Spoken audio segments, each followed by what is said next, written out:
No portion of this program. Great line, Joe. Must listen to radio. All right. With all due respect. The biggest names. What a clown. The best talent. What a sense of humor. You're listening to Sports Radio 560 WQAM. Miami, Fort Lauderdale. Must listen to radio coming up sometime. Friday, you bastard. Oh! Bless you. Loot, what you want? Loot, people, I got it. Loot, some tax money. Loot, so you can spend it. Loot, check your mail for a little rebate.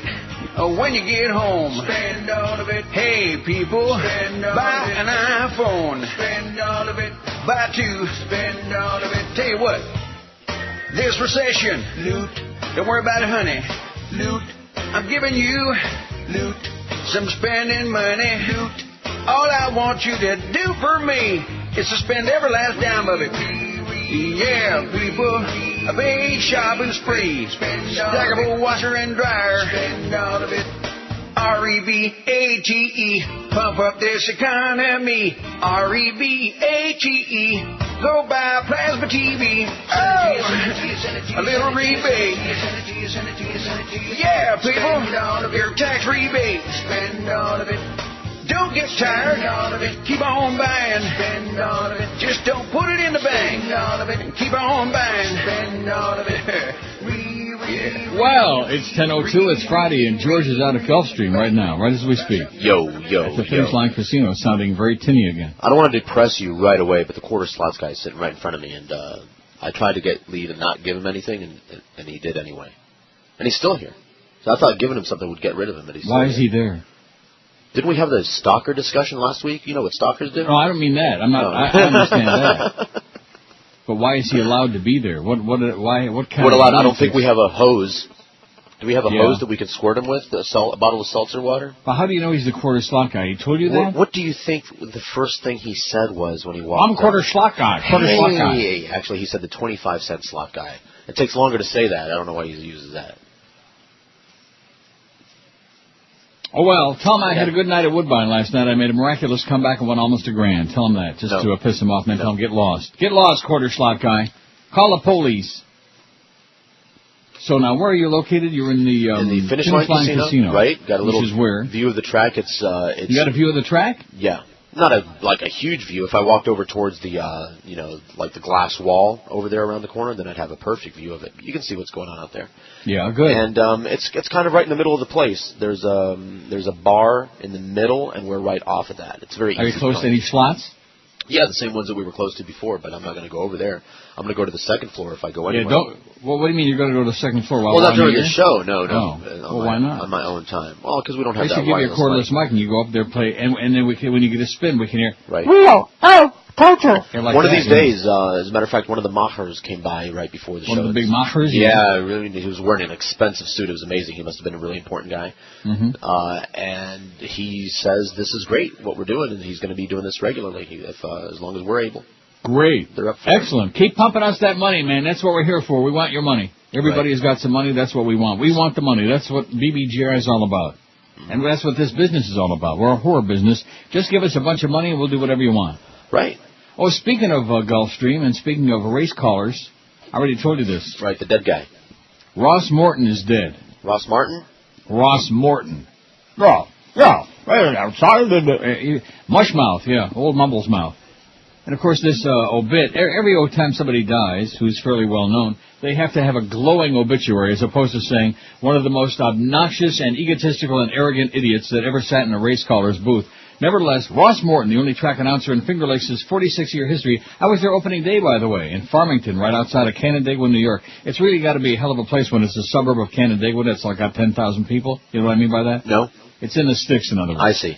Ross Morton died Wednesday near his winter home in Hollywood, Florida. He was 74. Now, I just saw him a couple of weeks ago on the Racing Network calling the races at Finger Lake. Couldn't understand a damn thing he said. Is that like, do you pop that up in the morning? Have I heard this guy? No, you never heard of him. Okay. But you won't now.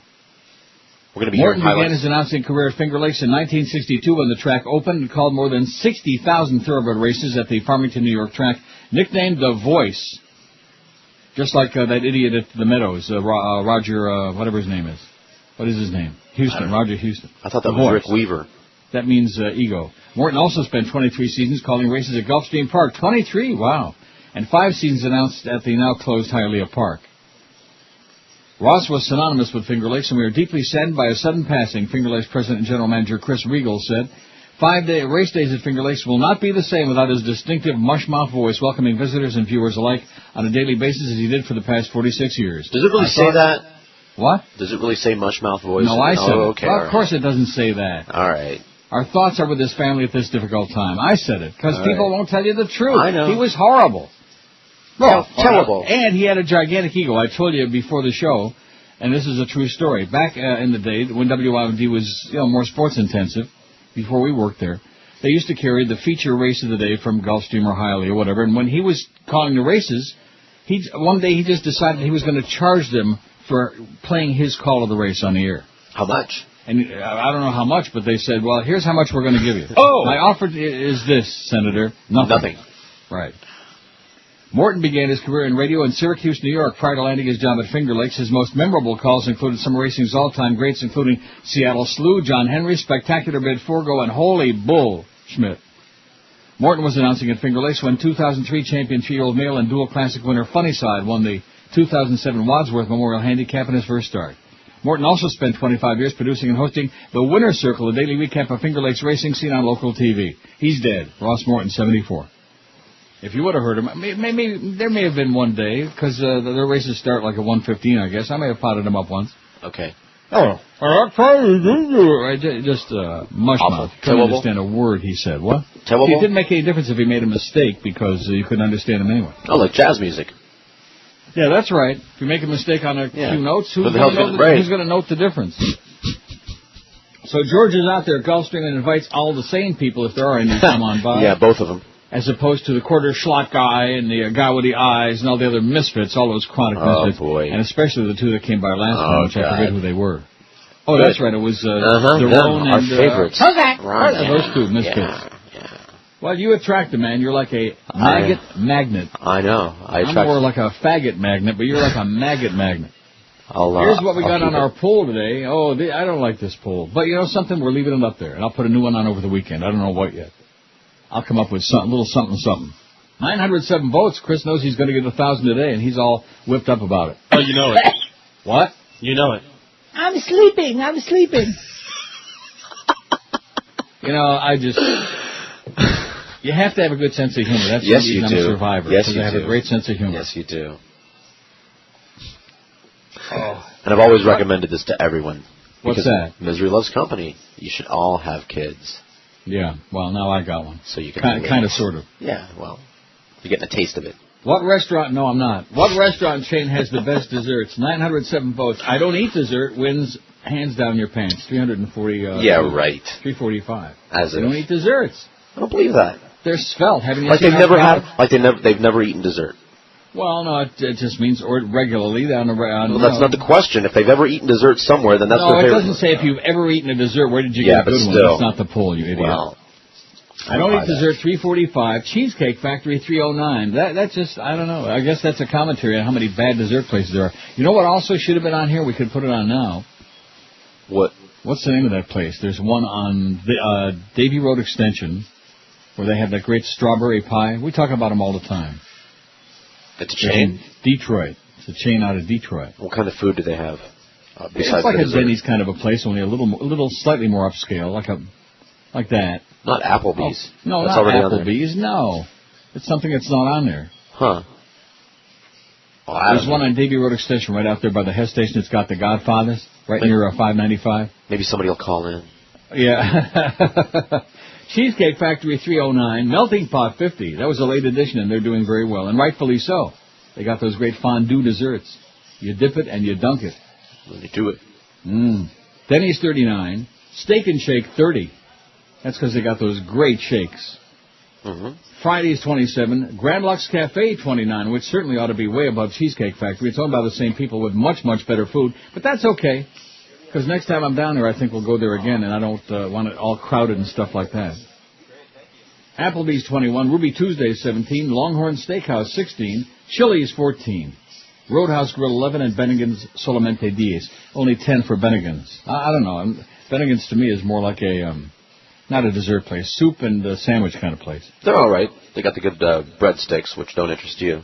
Well, is that dessert? No. I can't believe that I can't think of the name of this. Oh my God, that's bad. They have the Slim Jim sandwich and the place I'm trying to think of.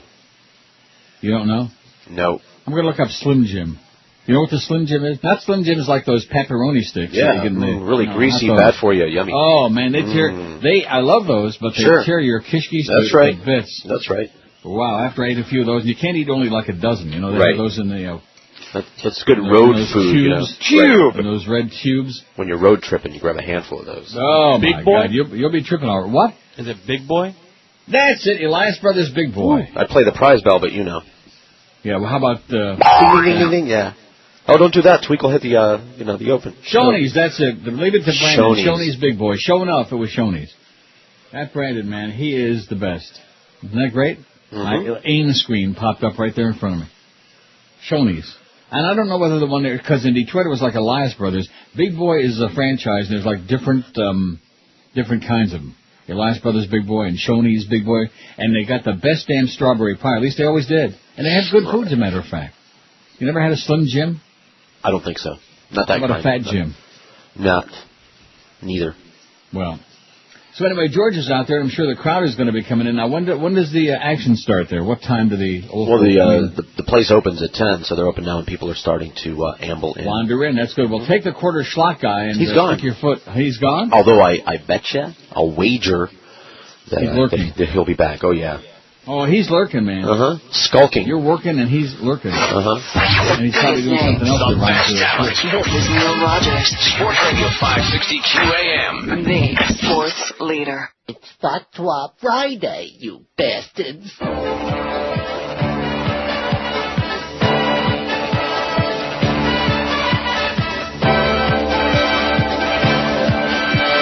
Tacos. What are we gonna do? I say, tacos. We are all being screwed. I say, listen. Why's this happening to us? We want the FCC to get off our butts. Tacos. There's no place for us now. Even DJs are all down in the mouth. You can listen, but now you won't find any words that will corrupt your mind. No fun to be censored by the FCC. No fun to be censored by the FCC. There'll be nothing left for us to enjoy. We'll soon be playing with children's toys. No fun to be censored by the FCC. No fun to be censored by the FCC. They want us to be clean. They think they know what we should feel. They try to dictate to us what is real. Young and old, please listen to us. I say, young and old, please don't put up a fuss. Help us petition the FCC, but you must help us with one thing. Neil Rogers can't do it all by himself. Let's all help him. Don't put it up on the shelf. Let the FCC know just how you feel, and maybe we'll get this unjust law repealed. FCC, what are you doing to us? FCC, what are you doing to us? I'm dying out here. Our ratings won't fly. In fact, they might die because of the FCC. You want to ban what we can do. FCC, you ban what we can say. You've even tried to ban the records that the DJs play. People, I am talking to you. I said people, let's stand and fight for what's true. Send your letter into so far so we can tell the FCC what Neanderthals they are. Neil Rogers and so far are on your side. People, we have nothing to hide. Young and old, get your opinions out and maybe the FCC will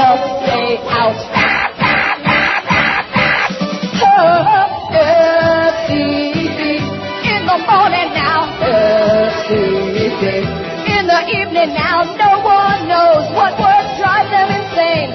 We all have the FCC to blame. FCC, go away. FCC, get off our back. FCC, let us live our lives free.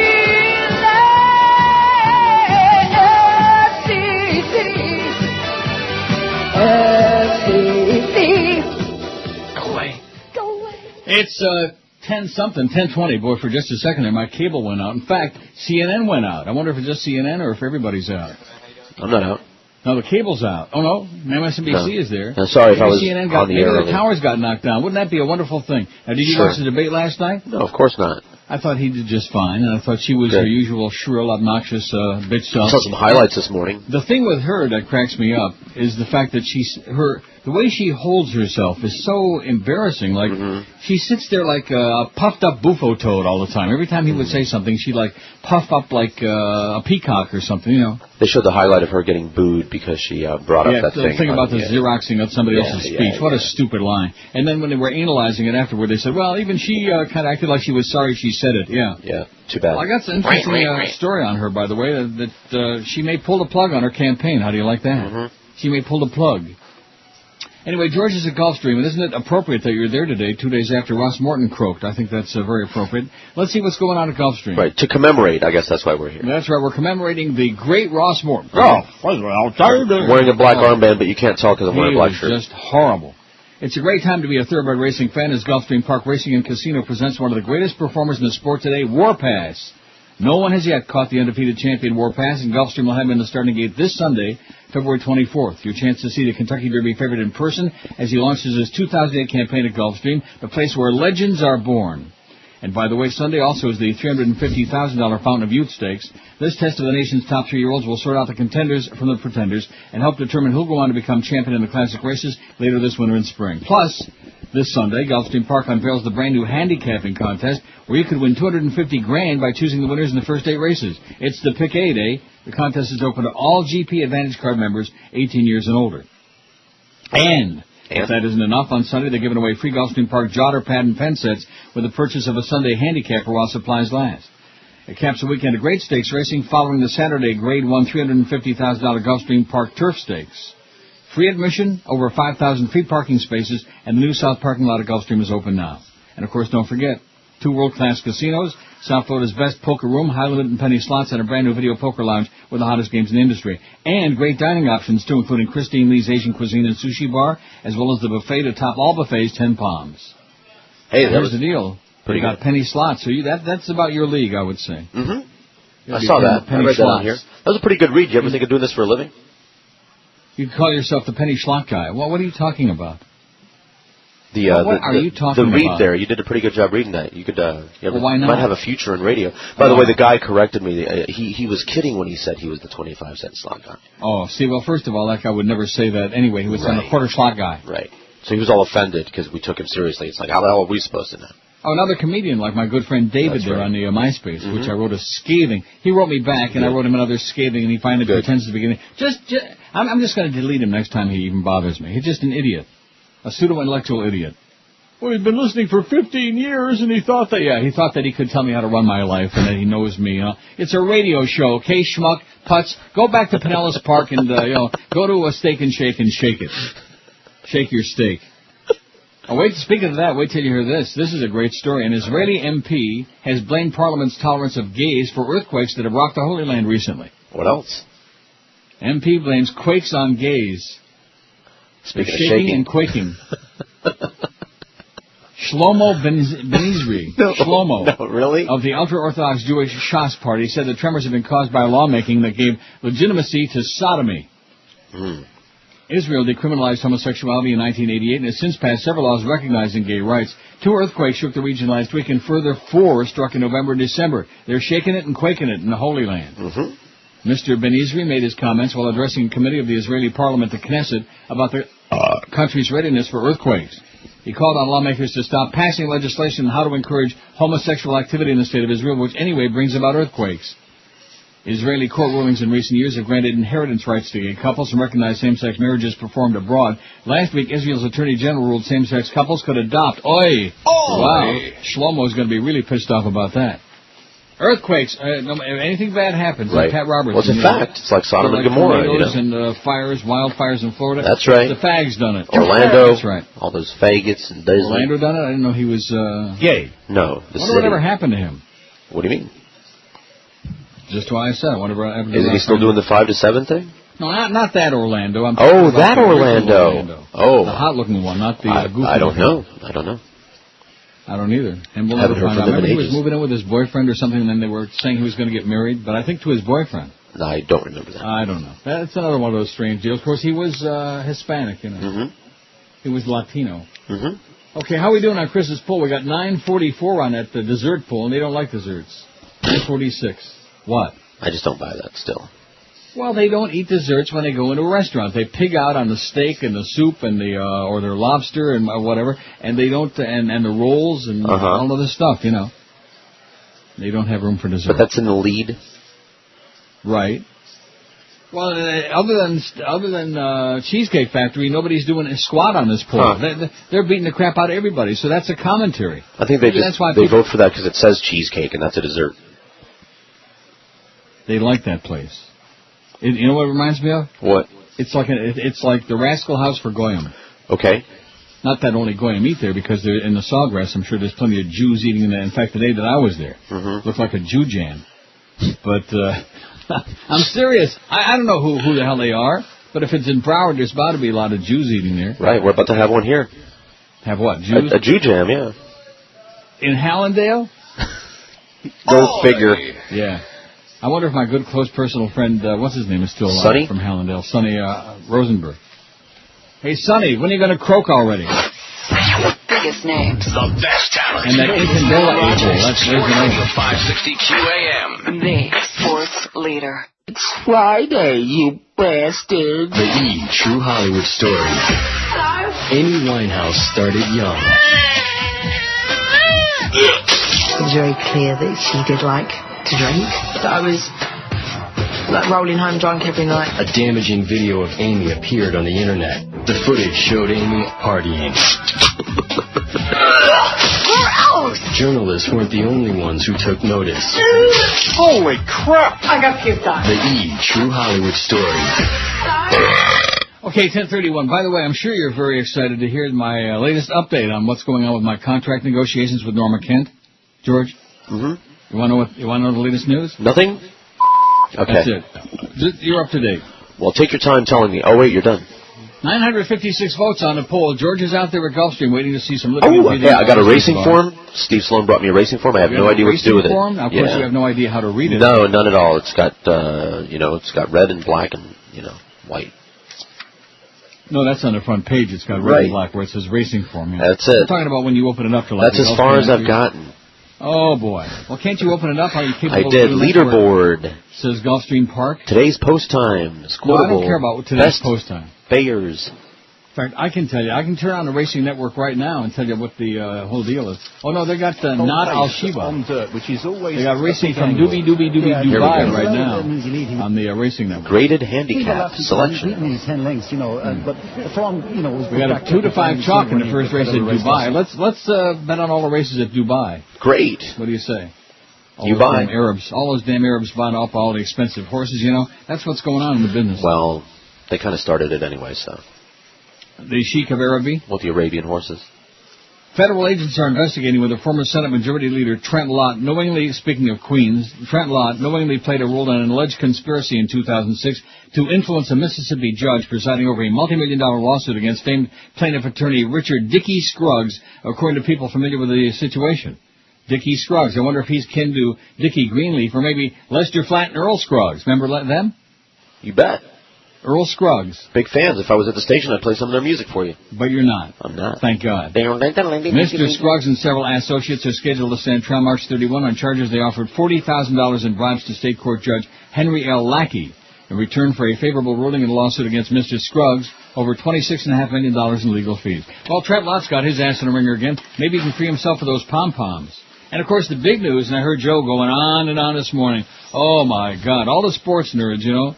Oh, we're so lucky we got the Marlins. They're going to get their stadium, and we're going to keep the Marlins, and we're going to keep the Panthers. Nice game by the Panthers last night again. Nobody anywhere can blow a lead like they can in the third period. It's just shocking. 3 in a row now. 3 games in a row blowing a 2-goal lead in the third period. That was just ugly and nasty. It was shag nasty. You watch it? Did you say Shaq? Shaq nasty. That's what I said. Nasty. Yeah, I watched it. Miami will get a new ballpark. The Marlins will get a new name in May. The details will get worked out later. The Dade County Commissioner, and I thought Denise Potvin last night was an all-time low. Just frantic and hysterical. More idiotic than ever. I never thought that dumb frog could do it, man. He outdone himself. Denise. They have Denise on there to make Gully look good. The Dade County Commission approved the $619 million deal with a 9-3 vote last night, hours after the City Commission approved it 4-1. As we told you here on QAM, because I read the Internet. Not because we're on top of these things, since we're supposed to be a sports station. Oh, no. But Joe made a good point, and that is, you know, the sports nerds are selfish, because if they don't have all these sports teams in town, what are they going to write and talk about? Right. They can't live. What's the point of living?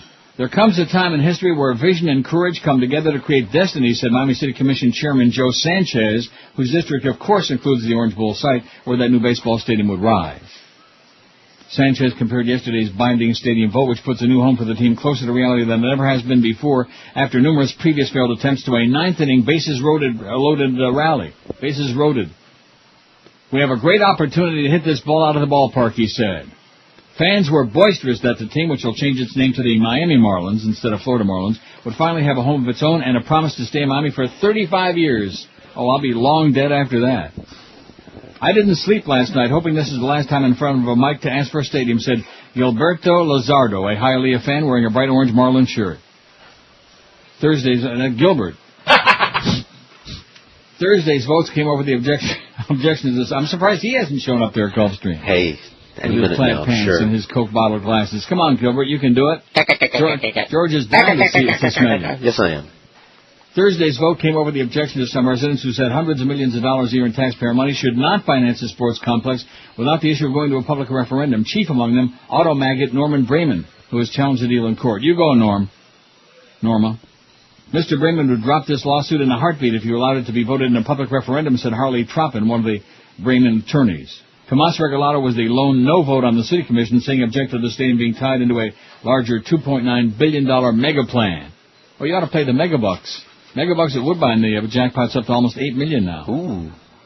But it's like playing the lottery. I mean, you can sit there and keep feeding it and feeding it and feeding that dead machine, man. Nothing worse than feeding a dead machine. So I'm told. The no votes at County Hall came from Carlos Jimenez, Sally Heyman, and Javier Suoto. Commissioner Katie Sorensen was home recuperating from surgery. My heart would love to vote for this, but my head just can't, said Jimenez, who was worried about the impact of Brayman's lawsuit, profiteering with the team and other terms of the deal. We're rushing into something where we don't have all the facts. But supporters carry the day. We love the Marlins. Let's build another stadium. Nobody's going to go there. Nobody wants to go there, but nevertheless.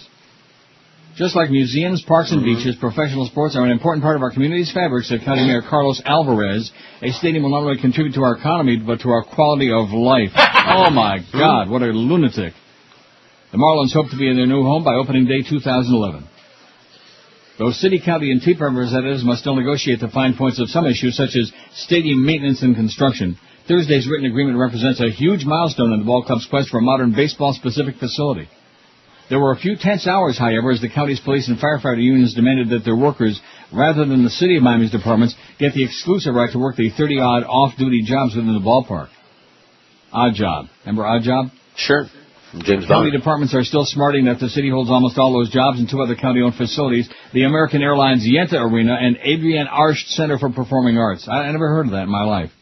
Adrienne Arsht Center for the Performing Arts? What's that? I don't know. And who's Adrienne Arsht? I don't know. Your men and women who have been slaughtered recently have been cut out, said John Rivera, president of the Police Benevolent Association. But if the county had amended the contract to clarify the jurisdiction, the city commission's early vote would have been nullified, and then they would have had to have another vote. Moreover, city police wouldn't have lightly given up access to those jobs. I think the city of Miami should work it. It's going to be called the Miami Marlins, said Armando Aguiar, president of Miami's FOP. Rather than suffer a delay in resting the entire deal on the turf fight, the county decided to spend the next month in side negotiations with the city. We should be ashamed if we can't resolve that issue in 30 days. County Manager George, don't call me Smokey Burgess, said. After that was resolved, concerns about the smart business set-asides and the construction nearly forced a similar delay. Those details, too, will be resolved in more detailed agreements this summer. We'll iron out all the details, all the fine print later on. But let's rush into it now and make everybody all excited. We love the Marlins. They're going to stay. Oh, yeah. With the two governments' approval Thursday, pre-construction design and site preparation will likely begin in the coming months. Ground should be broken in November. It's been quite a road to this day, Marlin President David Sampson told city commissioners, and it's true sometimes what they say in the movies, that dreams can come true for families and friends. Fairy tales can come true when it happens to you. We did it! Yeah. Speaking of fairy tales. You fairy! So anyway, there you go. Marlin's going to get their stadium, probably. Not necessarily. I mean, there's still, Woo. Somebody might throw a monkey in the wrench. A monkey wrench in the works. So anybody there plunging their guts out or what? Everybody's sipping their coffee. There's an old guy sitting off in front of me over there. He was just checking his pulse. I wanted to go over and tell him, it's okay, Pops, you're still alive. Oh, you must be in Hallandale. Yeah. Where the median age is death plus 10. 970 votes on that poll, and by the way, I don't eat dessert is winning. 363, although the Cheesecake Factory's got 328. I mean, when one place has got 328, and the next one's got 57. I guess that's it. It's hands down. What does that tell you? I mean, it's just no contender. Right. They can't compete. Now, there were four of us that time on one experience in the cheese. Now, I had eaten there a long time ago, and I don't remember whether it was good or bad. But this last time, a couple of months ago, four of us had a meal in that place. The food was marginal at best, at very best, for all four of us, by the way. 4 out of 4. If it was just one person, you could say, you ordered the wrong thing, or they screwed it up, or you like that, And the dessert, gigantic portion, but like delicious but no taste. You know what I mean? Right. Just size. So all you size queens out there, head for the Cheesecake Factory. You'll love it. The size queens. The best talent. This is Neil Rogers. Sports Radio 560 QAM. The sports leader. Oh, God. No. The Marlins now we're playing. It's time to change the station. Turn it off and turn on your iPod. Some stupid sport hole slobs who don't care about their jobs are killing off the audience as ratings drop. I want a baseball. Back to break some kneecaps, let your face fall. Right here, you homo sports bags. It's QAM's fag and sport hole way of hockey movies in the listener's face. Take your baseball, shove them up your ass. They don't care if they dish you. They program for their sisters with their nose embedded deeply in jock straps. They kiss each other's thighs while ogling sport hole guys and murdering the audience for only what they like. It's Marlins baseball. They're raping all our numbers. Marlins baseball. You can't get any dumber. The management here don't give a crap what you think. They're busy dreaming about an athlete's pink. Stinking baseball. With all the sports crap. Give me a baseball. Back. Smack some sport hole ass. Well, we won't have the Marlins to kick around on here anymore because they won't be on this station. And, of course, what's going to happen if 790 across the street decides to start Hungarian mazurkas or something like that? Those what are we going to do high about ratings? The Marlins then? What? They're going to enjoy those high ratings. They're going to put us out of business. Yeah. How's Joel Feinberg doing, by the way? Anybody heard from him lately? No. Won't hear from him no more. At least not in the radio biz. He never was in the radio biz. He was in the I want to be like my daddy biz with lots of money. Let me spend a lot of daddy's money and show all those guys across the street what a hotshot I am. And then when the going got tough, man, he ran off like some kind of like a lemming, like a quisling. 979 on that dessert pool. Boy, I'm starving now. I don't know what I'm going to do. I had my bacon already. What? I am too. Maybe what I'll do, although we had a centimeter of snow overnight, it's not a lot. A centimeter? A centimeter? Right. The hell's that? Like a dusting. Like maybe like a third of an inch. Centimeter. Is that like a centipede? Is that something that turns that's into the way a the butterfly? world measures things. Okay? Yeah, the like world. Meters and centimeters and things like we're that. in America. Not miles and the feet world. And inches, okay, yeah, that's right. F it hard. Yeah, we are the world. Right. Like that. Do things our way. Can I get into the story? Right. I know you got a lot of important stuff going on. The first post time there isn't until like, what, 1 o'clock? 1:15. I'm looking at the line. 1:15. Is that what it's called? I'm trying to learn the right words for things here. You're looking at what? The tote board. Okay, is that what it's called? Well, because I got the racing form in front of me, so. What's that got to do with the tote board or the time? I don't know. What do you call it? The line, the morning line, or what is this that I'm looking at over here? The horses that are going to be racing. That's the morning line for the first race. Okay, great. That's what I'm looking at. And it wouldn't surprise me if the 1 is 12-1 in the morning line, the 2 is 8-1, the 3 is 6-1, right? More or less. What do you mean more or less? I mean, there are numbers up there. Are the numbers right? Then 10-1 on the 4, 12-1 on the 5. I'm reading it right off the entries here. Right. Well, then you're right. Jesus Christ, you are slow. Just impossible. I'm learning but this is an important story, and you won't let me get to it. That's all right. I mean, nobody cares about this crap. All we care about is, the Marlins. The Marlins going to stay. All right. Like that, you know. And Joe going on and on. See, nobody wants to go there. I mean, when they had this stadium built right there at the county line, right there by Dayton Broward, right off the turnpike, you drive right in. Why are you potching with a microphone? Oh, it's my headset. It fell off my head. Go ahead. When you have a stadium in a perfect location like that, and people still don't want to come, but it's not a dome stadium, Neil. In the summertime, it gets awfully hot and humid in there, and then it rains, and yeah, that's right. People want to go all the way down there by where the Orange Bowl is, and going to be demolished, and go to there. Who the hell wants to go there? Nobody wants to go there. Hey, attendance isn't as important as we can spend a lot of money building it.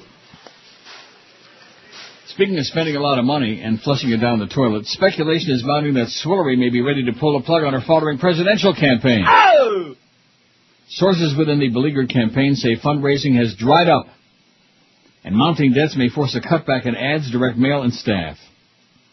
At last night's debate in Austin, Texas, Clinton appeared at times resigned to the fact that her campaign is coming to an end. Her closing sounded to some more like a valedictory address than the words of a candidate who fights to the end. In the past, she's always said she would stay in the race through the convention no matter what. On NBC's Today Show, Meredith Vieira asked Clinton, and by the way, they had a wreck there in the motorcade in Dallas. Yeah, we're watching it. You see that? Yeah. The motorcycle broad, she went flying. 30 feet or so. Good thing she wasn't an Indian, man. Maybe her turban would have fallen off. On NBC's Today Show, Meredith Vieira asked Clinton if she planned to stay in the campaign till the convention in Denver. Clinton responded, she doesn't predict the future. She's not psychic. Although she does look a little bloated. But supporters and donors said the future does not look that good. Even Never Say Die Bubba admits that if Hillary loses at least one of the big state primaries in Texas or Ohio next week, it's all over. Finito. Finito bonito, baby. Bye-bye, honey. Others feel it's already over. Political insiders say Clinton's only option at this point is to pull the plug and save face. And what a face to save, man. Save it for a rainy day, when she can put a bag over her head. Yeah, every time last night that he would say anything, she got like all swelled up and puffed up and sit there with that kind of like self-indulgent, holier-than-thou look on her face. Yeah, smug. Bitch. See, that's if nothing else, forgetting about issues, because nobody seems to be talking much about issues. It's whether somebody stole some lines from a speech or some stupid crap. Like Obama said, it's the silly season in politics. But forgetting about that, you look at her and you listen to her and you see this. You see the reason why she's so polarizing. Because she's not likable. She's not likable. How can you be a leader when people don't like you before they even know what you're going to do? They don't stop like this guy. What guy? Our current El Presidente. Senator Swillery Rodham Clinton's latest campaign finance report published last night Wednesday night appeared even to her most stalwart supporters and donors to be a roadmap of her political and management failings. Several of them, echoing political analysts, expressed concerns that Mrs. Clinton's spending priorities amounted to costly errors in judgment that have hamstrung her competitiveness against Barack Obama. We didn't raise all this money to keep paying consultants who have pursued basically the wrong strategy for a year now, said a prominent New York donor. So much about her campaign needs to change, but it may be too late. The high-priced senior consultants to Mrs. Clinton have emerged as particular targets of complaints, given that they conceived and executed a political strategy that has proved so far unsuccessful. The firm that includes Mark Penn, Mrs. Clinton's chief strategist and pollster, and his team collected $3.8 million for fees and expenses in January alone. In total, including what the campaign still owes, the firm has billed more than $10 million for consulting, direct mail, and other services, and among other Democratic strategists not affiliated with either campaign, called stunning. Stunning! Howard Wolfson, the communication director, senior member of the ad team, earned nearly $267,000 in January. His total, included the campaign's debt to him, topped $730,000. Where else does Swillery spend her money? According to the FEC Commission reports and the Times, wait till you hear this. Okay. Party platters, baby. Nearly $100,000 went for party platters and groceries before the Iowa caucuses, even though the partying mood evaporated fast. Let's get those party platters, man, and see if it splatters. Or if they got lots of scrimp. Rooms at the Bellagio Luxury Hotel in Vegas consumed more than $25,000, the Four Seasons another $5,000, and top consultants collected about $5 million in January, a month of crucial expenses and tough fundraising. Campaign sources say Clinton's claims of raising $1 million a day on the Internet during the first 15 days of February were inflated, and add that fundraising all but dried up after her big loss earlier this week in Wisconsin. Dried up, just like her, I'm sure. We're broke and in debt, said one worried campaign staff member. Supporters and staff also worry about her passive performance in Thursday's debate. With Senator Obama rolling like a freight train to 11 straight primary wins, Swillery took the Illinois senator on a keenly anticipated debate Thursday night at the University of Texas in Austin, says Forbes. She may not have done enough to stop his momentum. Her attempts to score points with a prepared line about claims of plagiarism fell flat. The New York Daily News says Hillary's best shot at Barack Obama was a dud, so she switched gears, tried to win voters back by connecting on a warmer personal level in Thursday's critical debate. She came to Austin Thursday night trying to play Texas Hold'em with Obama eating away at her lead in the Lone Star State and her other March 4th Firewall, Ohio. She looked to score with a canned put-down of Obama when a question arose of whether Obama had too liberally borrowed others' words for his arena-packing speeches. Lifting whole passages from someone else's speeches is not change you can believe in. It's change you can Xerox, zinged Clinton, and the crowd at University of Texas booed. Booed. Like that. The San Francisco Chronicle agreed. After 11 straight wins by Obama, Clinton went into the debate needing a knockdown punch. When her attack lines failed, she pounded on policy. Obama more than held his own. If anything, the debate was a draw that probably didn't shift any votes. Clinton waited to go on offense, even backing away from an engraved invitation by panelist John King, who asked her about her all-hat, no-cattle line that she's repeated in her stump speeches. Clinton responded that her comment was directed at President Bush. Clearly, her campaign decided the attack strategy Clinton took to Wisconsin contributed to her defeat on Tuesday. It was Obama who leapt at a chance to blast her let's get real argument, saying it implies his supporters are delusional. Clinton quickly struck back. When Obama called her accusation that he committed plagiarism silly, she replied that if a campaign is about words, they should be one's own. Then she let loose her attack line. That's not change you can believe in. It's change you can Xerox. It got boos. She must have had some more such lines up her sleeve, but she didn't use any more after that. Reuters says, was it a pivotal moment that could change the campaign or the swan song of a candidate who may be nearing the end of her U.S. presidential bid? Hillary's concluding statement in a televised debate last night drew a standing ovation from the audience and plaudits from analysts, but some said her words, which touched on her personal trials while complimenting her rival Barack Obama, came too late in a contest that has largely turned in his direction. She's done. Stick a fork in her, baby. She's done. Stick a fork in her. So how the folk doing at Gulfstream? Oh, they're fine. Stephen Page is here with a giant tank of poison. He heard that we were going to have some pests showing up, and he's going to spray them with harsh chemicals that he doesn't normally use, but he saved them just for us. Well, see if you can shut him up. Good thing he can't hear you. Oh, they do great work. They're wonderful. They do great work. He hasn't said a word. He's waiting. Well, that's great. Oh, look, and right on cue. Here are the pests, and we're going to watch him spray them with poison. Well, if the quarter slot guy comes back. Biggest name. The best talent. Welcome. Sports Radio 560 QAM. The sports leader. This is the Neil Rogers Show. You fairy. This is your brain. Any questions?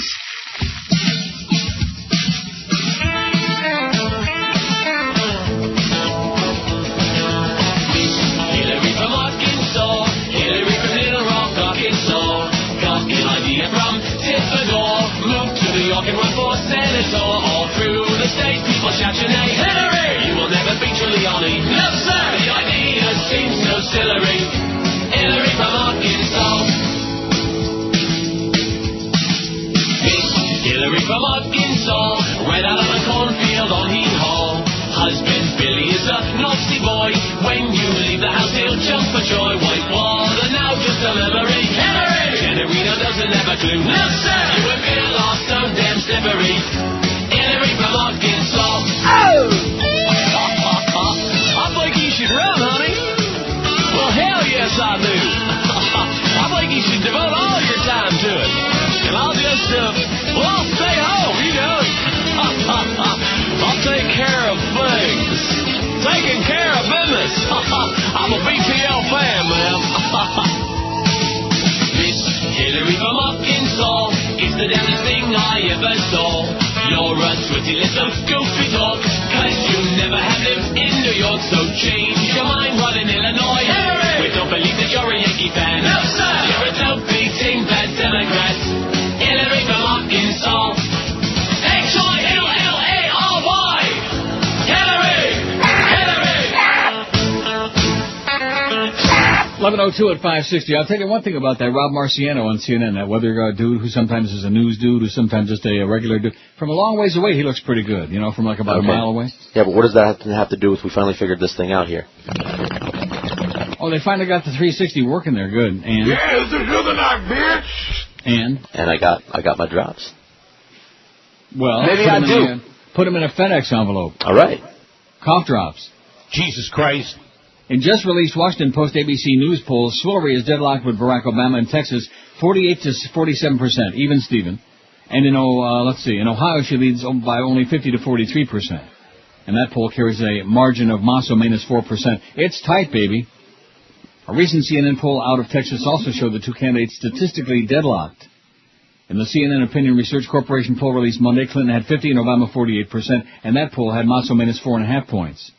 The demographics of both states would seem to favor Swillery. Latino voters, a group that's tended to break for Clinton over Obama in past primary stakes, are expected to make up a significant portion of the Democratic electorate in Texas. And in Ohio, working-class voters that have long constituted the core of her base expected to play a dominant role. But Obama's begun to make major inroads with both groups in recent primary contests. Wouldn't that be something? Let's see, the 4th. So we got to wait another week. A week from Tuesday, man. I don't know if I can wait. Can you? I can't handle it. No. 998 on the poll there, Chris. You're going to go over 1,000 before we do the next break. Wow. Let's hear it for Chris. Oh! And that dessert poll. And you know something? To show what a lunkhead he is, we went through that whole agonizing thing about Big Boy. Mm-hmm. He never put it on there. Oh, I apologize. What an idiot. What a lunkhead. What a lump. Not like Tweak, Twerp, whatever his name is. Nobody's that bad. But you're starting to catch up, though. 998 on the poll. I bet if I refresh it. How are we doing on yesterday's Neil deal? Not too good. And the food was great. Yeah, it was. Both of you guys. The people were nice. Huh? People were nice. The help was hot. The location is excellent. The help was hotter than a fried tamale. 46 left. 46 to go. Wow. We had 100. We got 4. We sold 54. But we have almost half of them left. We don't usually do that on this show. We leave that to Tootsie and Footsie and people like that. He don't even do them anymore because he couldn't sell anything to his grandma for a dime. By the way, the sun is starting to shine. Isn't that pleasant? Yeah, it is. It's a beautiful thing. Now, what is it, about 86, 87 going to be this afternoon there? I'm not sure. Great day for racing at Gulfstream, boys and girls. Come on out. I wonder if they still got Dubai, that crap on there. Where was it? Dubai? I mean, oh, yeah, not Al-Shiba racetrack in Dubai. Yeah, it was a very good... Oh, my God. Too early. He'd been surrounded for a while, and he was sort of trying to negotiate his way out when eventually got flattened. Didn't move that well afterwards, but clearly he's... I'm going to tell you, you know how I always talk about the constipated Brits? Do you think anybody who's had a bowel movement in the last 20 years would speak like that? He would step up for that run as well. So, well, that's a look at Schmook. Schmook. See, there you go, Schmook. Schmuck. Not Schmook. Schmuck. Schmuck. Oh, my God. Those Brits, they are just, they're responsible for all the... In fact, Saudi Arabia. Weren't the Brits in Saudi Arabia once upon a time? Yeah, I reckon they were. And what was that sheik? What was that famous... what was his name? Well, you're not thinking of Lawrence of Arabia, are you? Lawrence of Arabia. That's exactly what I'm thinking of. He wasn't a sheik. He was just...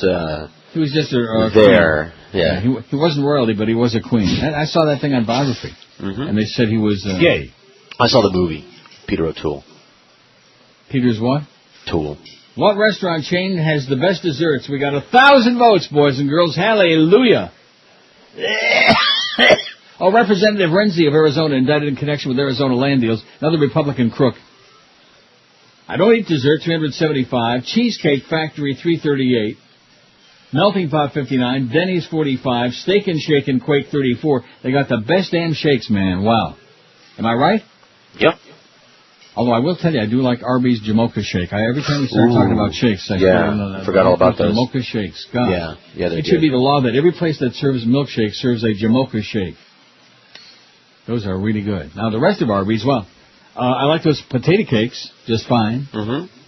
Now, the roast beef sandwiches, the roast beef, Denny's 46, Steak and Shake 34, Fridays 28, Grand Lux Cafe, which is excellent, outstanding, 27. See, people have crappy taste, man. It's owned by the same company that owns the Cheesecake Factory. They got like 338 votes, and the Grand Lux Cafe's only got 27. That's because they don't give you the big family-sized portion for each individual person. The big Elsie the Borden cow-sized portions that Americans love to eat. And you wonder why everybody looks like Elsie the Borden cow? Why? Because they eat way too much. Because in the restaurants, the portions are way too big. Yeah. Way too loaded big. with butter. Like Red Lobster. And by the way, you know something? As much as I do like that place, and I've gone back several times, they do use too much butter. I get a cholesterol headache when I leave there. I always wonder. I always felt sick when I left there, and now I know why. Because they use, like in the chowder, I bet it's just loaded with butter. You ever had their clam chowder? I haven't been there in ever. Well, try it again. Maybe I'm right. I haven't gotten exactly a million facts on that saying, by the way, Neil, you're right, Red Lobster's really turned out to be great. We have so many nice restaurants that come in every Thursday, and they give us those certificates, you know. Applebee's 22, Longhorn Steakhouse 17, Ruby Tuesday 17, maybe Red Lobster, like you'd eat free there. They'd like to invite you to come on by. Okay, that's what it would take. With your family and your girlfriends and a whole bunch of strangers. All together, sure. Chili's 14, and the quarter slot guy. Roadhouse Grill 13, Bennigan's 11, and Big Boys we put on there. And there's no apostrophe in Big Boys. Why would there be an apostrophe, you idiot? Big Boys. Whatever. You are. Like I said, lunkhead. Boy, it's too bad that post time isn't until 1:15, because if the races started like at 10, we could be handicapping all morning and all early afternoon long. I know, we're going to have to work on that. Yeah. What do you mean by that? Like first race 10:15, you know, just to accommodate us. Okay, that sounds good. Give us a little time to build up. Once a month or whenever, the occasional Friday when we're here. Security details at Barack Obama's rally Wednesday stopped screening people for weapons at the front gates more than an hour before the Democratic presidential candidate took the stage at Union Arena in Dallas. I guess the Dallas cops are probably thinking it was good enough for JFK, good enough for this guy, too. The order to put down the metal detectors and stop checking purses and laptop bags came as a surprise to several Dallas police officers who said they believed there was a lapse in security. Dallas Deputy Police Chief T.W. Lawrence, head of the Police Department's Homeland Security and Special Operations Division, said the order, apparently made by the U.S. Secret Service, was meant to speed up long lines outside and fill the arena's vacant seats before Obama came on. Don't ever give an order like that again. Understood? Okay, I won't. Connie's like, yes. Don't even. Yes. They like rip themselves off. She sure was one nasty bitch, you know? Not early in the movie, but later on she became really hostile and bitter and nasty. It didn't have to be a bad movie. I knew it was you. I knew it was. Sure, said Mother, and they used that line twice. First one with Fredo. Right. You broke my heart. Yeah. And then when he had Carlo killed. Mm-hmm. Is it true, Michael? Is it true? Sure, said Lawrence, when asked if he was concerned about the great number of people who had gotten into the building without being checked. But he added a turnout of more than 17,000 people seemed to be a friendly crowd. Oh, that's security. They seem to be friendly. Boy, who wouldn't want to have Secret Service protection like that? Secret Service, by the way, didn't return a call from the Star Telegram seeking comment. Doors opened to the public at 10 a.m., and for the first hour, security officers scanned each person who came in and checked their belongings in a process that kept moving it along lines at a crawl. Then about 11 a.m., the order came down to allow the people in without being checked. Several Dallas police officers said it worried them that the arena was packed with people who got in without even a cursory inspection. A cursory inspection. They spoke on condition of anonymity because they said the order was made by federal officials who were in charge of security at the event. How can you not be concerned in this day and age, said one policeman. How can you not be concerned? In this day and age when everybody is running around, especially in schools these days, shooting up people and running around with shotguns and stuff like that. I don't have the story, but you see that one guy he was a ROTC student, ROTC. Right. ROTC people are evil. And he didn't kill anybody. He was just practicing. And I'm just kidding. Too bad they didn't shoot him. The ROTC guy stole my girlfriend once, so I'm still bitter. Did he really? Yeah. 20-some years ago, I'm still I was bitter. in ROTC at Michigan State. I never went to class, but I remember having a weapon. I don't remember what kind of a weapon. Did you have a shiv? Did you have a shank? No. I had a shanker, though. Did you have a gat? I had a shanker much later on. Really? 10:05. Oh, yeah, that was in West Palm Beach. Pills for that. Shanker. Oh, boy. Shanker and a big canker. Did you thank her? Oh, wait, sorry. I think I got it at Freddy's Anchor Bar. Now, that's not there anymore, is it? Freddy's Anchor Bar, didn't we discover a long time ago that that's gone? That was one of the most famous landmarks in Fort Lauderdale. All the great old places are vanishing, man, right before your eyes. Rascal House, Pumpernicks is all gone. All the great restaurants are vanishing like crazy. And these people are all whipped up about the freaking Cheesecake Factory. Oh, biggest names. The best town. This is Neil Rogers. Sports Radio 550 QAM. The sports leader. Let's get some party platters for Georgia Gulfstream. Come on. See? Finger foods. All of these things. That's right.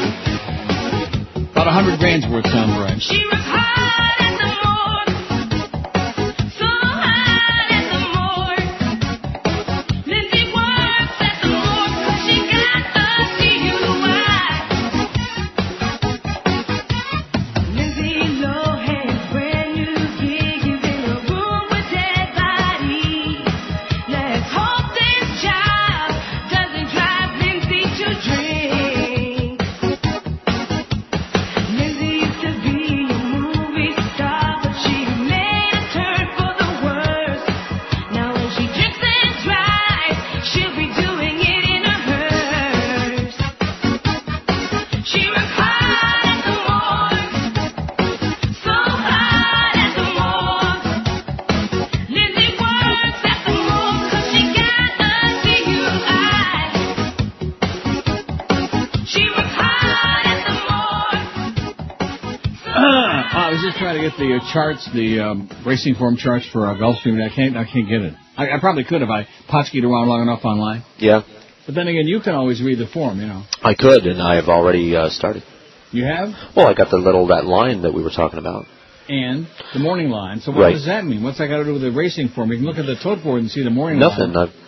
What you know about racing, you can stick in a Hey. pickle and have room for Fat Boy's ass left over. in it. There's no question. That's why I need you and Steve Sloan, and eventually, after about a couple of years of this, I might know something. Well, good. Let's make you into a real degenerate gambler. You Now, how come betcha. you haven't tried any of the slot machines there? You're in the same spot that you were last time? Yeah. Where you played that machine with the cards or whatever that was? Mm-hmm. See, I'm not a card buff, so why would I know, play- that's all right. I know that's supposed to be the best thing, Texas Hold'em and all that Listen, other you know crap. me, and I'm not big into the machines anyway, so this is fine. I want to bet the ponies. Oh, yeah, Wags. Brandon mentions Wags. What's that got to do with anything? They had great desserts, but they're closed. Yeah, a long time ago. I love Wags. They've been closed for 100 years. It was a great 24-hour Yes. joint, man. It was like an upscale Denny's. Right? Am I right? Yeah, they had one right And down the ranch corner, right house by the was radio good, station. too. The ranch house was very good. Wow. Are they still around? No. Okay. I'm just coming up. Oh, why do we always do that? Cut it out, Brandon. Damn it. It's not bad enough I'm already jonesing for like a banana split or something like that. I didn't have any crap yesterday. Maybe Good. That's why I sound better today. So I wondered about that. About all that dessert talk, he's going to go out and just No, I binge. did not. Well, I didn't have time for it because what I did was I did have a candy bar. I had a Snickers. Uh-huh. Not the real big one, not the king size. All One right. was more like the queen size. Okay, good. And I hopped in the car and I ran over to FedEx and I sent off a FedEx and with my next deposit for my check, which maybe even showed up there today. God only knows. You never know. And I zipped over to Gulfstream. And I was there for many hours, losing my ass, and then made a phenomenal comeback, and then won a few $100. All right. When I left there, I felt like I won $1 million. All right. When I got in that little puddle jumper, that Mm-hmm. Solstice, that's not a bad little car. No, I see them around. You like it? They're pretty. They're really nice-looking cars. Yeah, Swenson's. Get out of here, Brandon. Swenson's my ass. And the Oh. interesting thing is, I never liked Swenson's. I like Swenson's a lot. We used to go there all the time. We used to go there. They had the best malted shakes with the chunks. Oh, God, big I old love a chewy real chunks of old-fashioned malt there at the malted, bottom. yeah. Oh, yeah. And people they'd go order the banana splits and everything. It's like, I want the biggest, fattest malted shake you can give me. They would. And they'd give you the tin, too, so that... Of course. Yeah. So that you could lick it. You could Oh, stick yeah. your tongue in your thing inside the... You stick your thing in the tin. You like it? Woo! Oh, baby. Then you could do a painting with it. That was quite a story. The penis painter in Australia. That was good. If you missed that story yesterday, you missed about 30 seconds worth What of an amusement. artiste. Not the hysteria, but, mildly amusing, like that one jackass said that day. Mildly amusing, Neil. Yeah. Amuse this. Quarter slot guy. Yeah, do you think the quarter slot guy had the balls to show up there and show his face to you? Hey, I don't put The real anything one? past these people. If the He other knows you two carry a idiots showed piece. up. Yeah. They would probably not invite us back if we did that. What, if we started shooting people? No, Yeah, I think we have permission. It says here on that bullet point, on that thing, it says... That's a bullet point. Let's point a bullet at that's it. right. It says, by the way, use a few bullets if you have to, and we'll look the other way. We'll pretend we didn't know nothing. We didn't know nothing. $350,000 Fountain of Youth Stakes at Gulfstream on Sunday. And tomorrow is Saturday, last time I checked. What's the big race tomorrow? It's the Grade 1 $350,000 Gulfstream Park Turf Stakes tomorrow. And by the way, Ross Morton died, and some people are mourning that. We're celebrating it here on WQAM. He was a jackass. I mean, usually when somebody dies, you try to have a little bit of class and say, oh, well, he was a wonderful man, he did a great job. He did not do a great job, and he was a jerk. And I never met him, but I know a lot of people who did know him, and everybody told me, oh my God, this guy with ego. Why is it that guys with the least talent, especially in that race calling business, have the biggest ego like that Roger Houston? The Meadows, at the Meadows. As they go around the Dern. How can T-U-R-N be Dern? I know Bruce Dern, Laura Dern, and Pachyderm. What a jerk. Roger Houston. The voice picks the 3, and it's one thing I got to admit. Well, there are many things in my life, kind of people I can't stand, but people with big egos. It's just I can't deal with it. I can't stand it.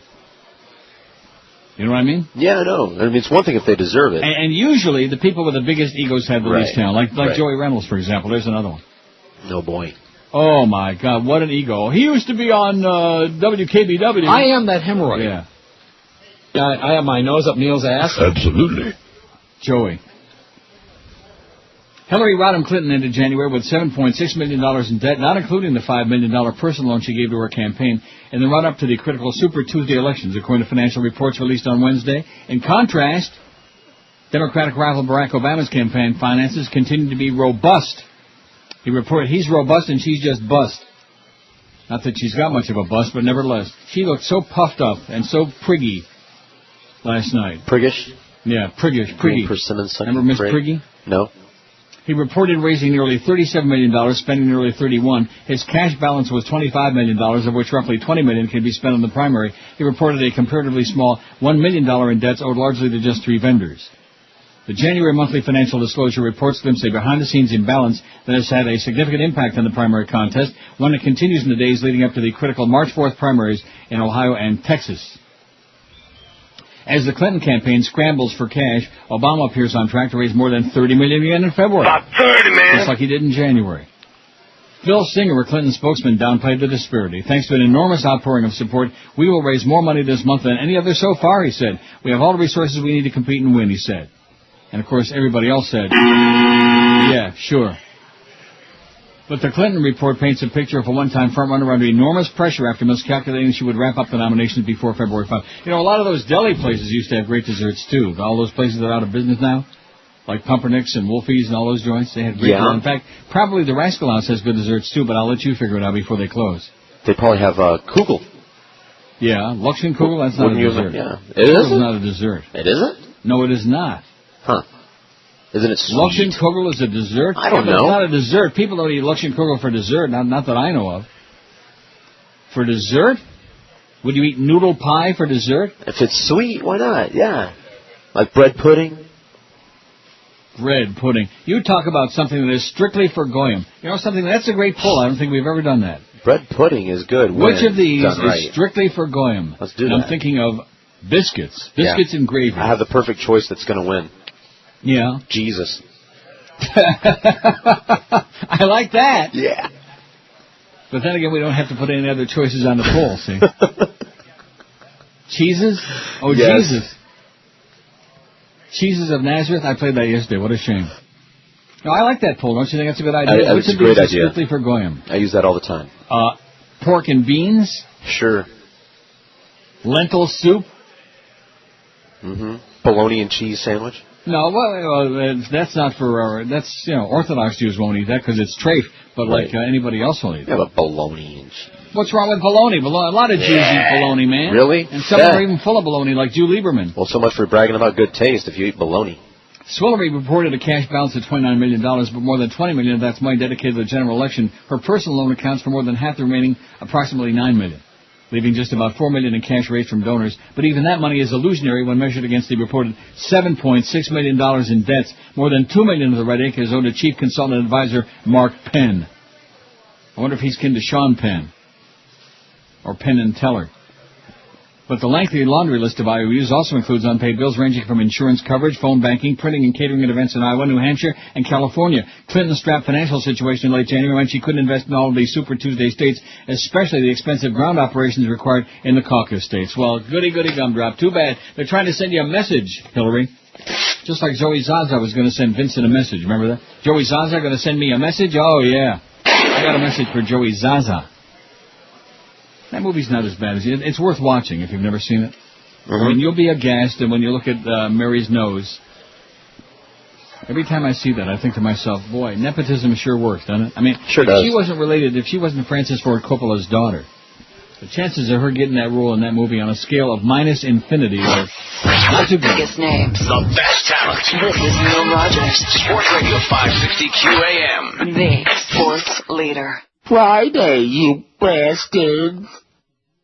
Once there was a senator who was caught indulging a habit, a boogeroo, not much different like a typical neocon faggot.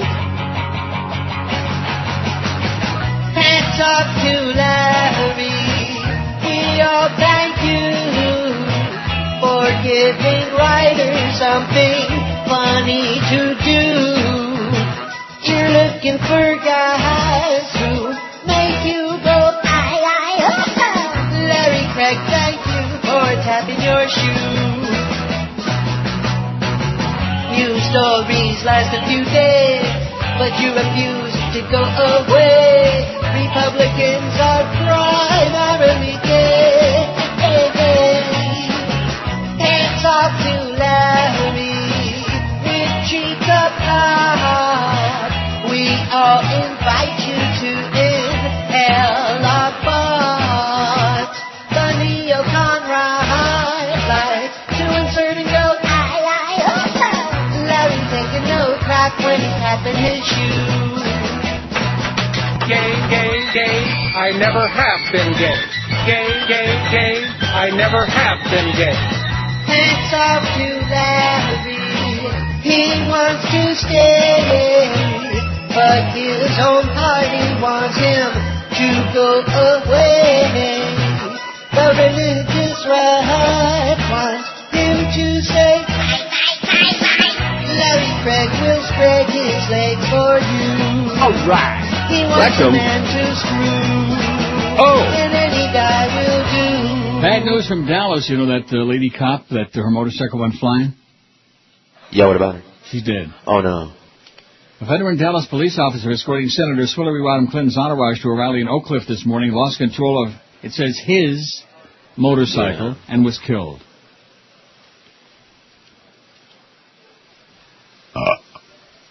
On CNN, they said it was a lady cop, and here it says his, and it says the name hasn't been released, so I don't know. The accident happened on Houston Street Viaduct around line 20 this morning. The Kawasaki 1000 police special motorcycle apparently hit a concrete abutment. You notice how I'm getting choked up about it? Yeah, HD Chopper 8 pilot Troy Bush, who flew over the scene shortly after the incident, estimated the officer had been thrown about 20 yards by the impact after apparently hitting a railing. The victim was rushed to nearby Methodist Medical Center. Name of the officer who's been on the Dallas Police Force since '88 wasn't released. I think it was a she. Chief David Kunkel was seen arriving at the hospital shortly thereafter. Senator Clinton didn't mention the accident at a rally, but they just had her on there again expressing her sympathy and loss of life and bada-beep-bada-boop-bada-bop. And last year, a police officer was killed by escorting a motorcade for President Bush in Albuquerque, New Mexico. There was a similar fatal crash involving a presidential motorcade in Hawaii in 2006. Wow. Lots of presidential motorcades and a lot of dead cops. How do you like that? I don't. You know what I do like, though? What do you like? Somebody just brought me an Aero bar. I'm going to have it for dessert. Oh, no, I want you to have it now. Really, now? I want to hear you talk about it. If All you right. tell me that this is good, is it the chocolate one? It's chocolate, Nestle Aero. It's got little, like, it looks like bubbles, like chocolate bubbles on it. Baby. Yeah, it's got bubbles. Yeah, Hot One Chick thing brought to it have by. a bubble in your bath, it's another thing to have a bubble in your Hot candy Chick brought bar. it by. Really? Yeah. Or maybe melt it and, like, slather it all over her boobies or something. All right. I'm going to do it right here on the table. Let's hear you eat it. All right, here we go. Oh, it's got sections. Okay.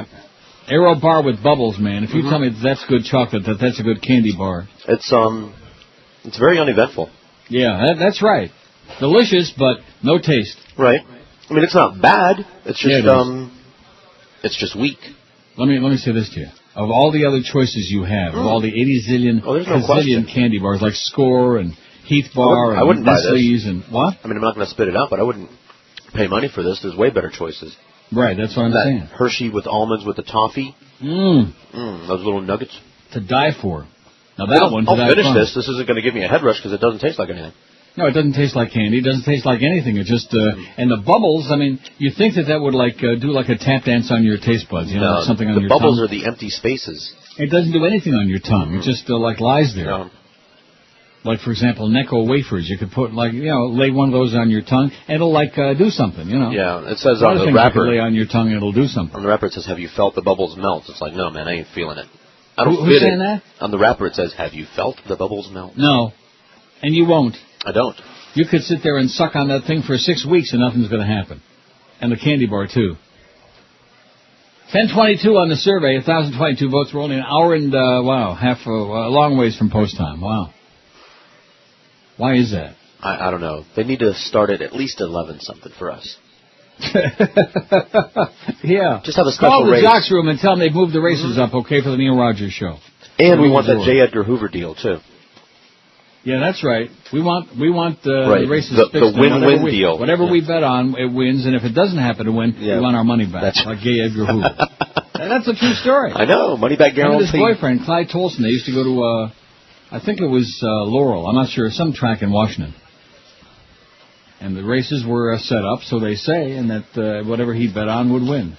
Yep. And if it didn't win, they'd give him his money back. What a great I'd like a deal like that. Sure. I'd like to go to Woodbine and have a machine where I could play for a few hours and plunge my guts out. And if I won a jackpot or something good, great. Here's the winnings and have a good day. And if I lost, they give me my money back.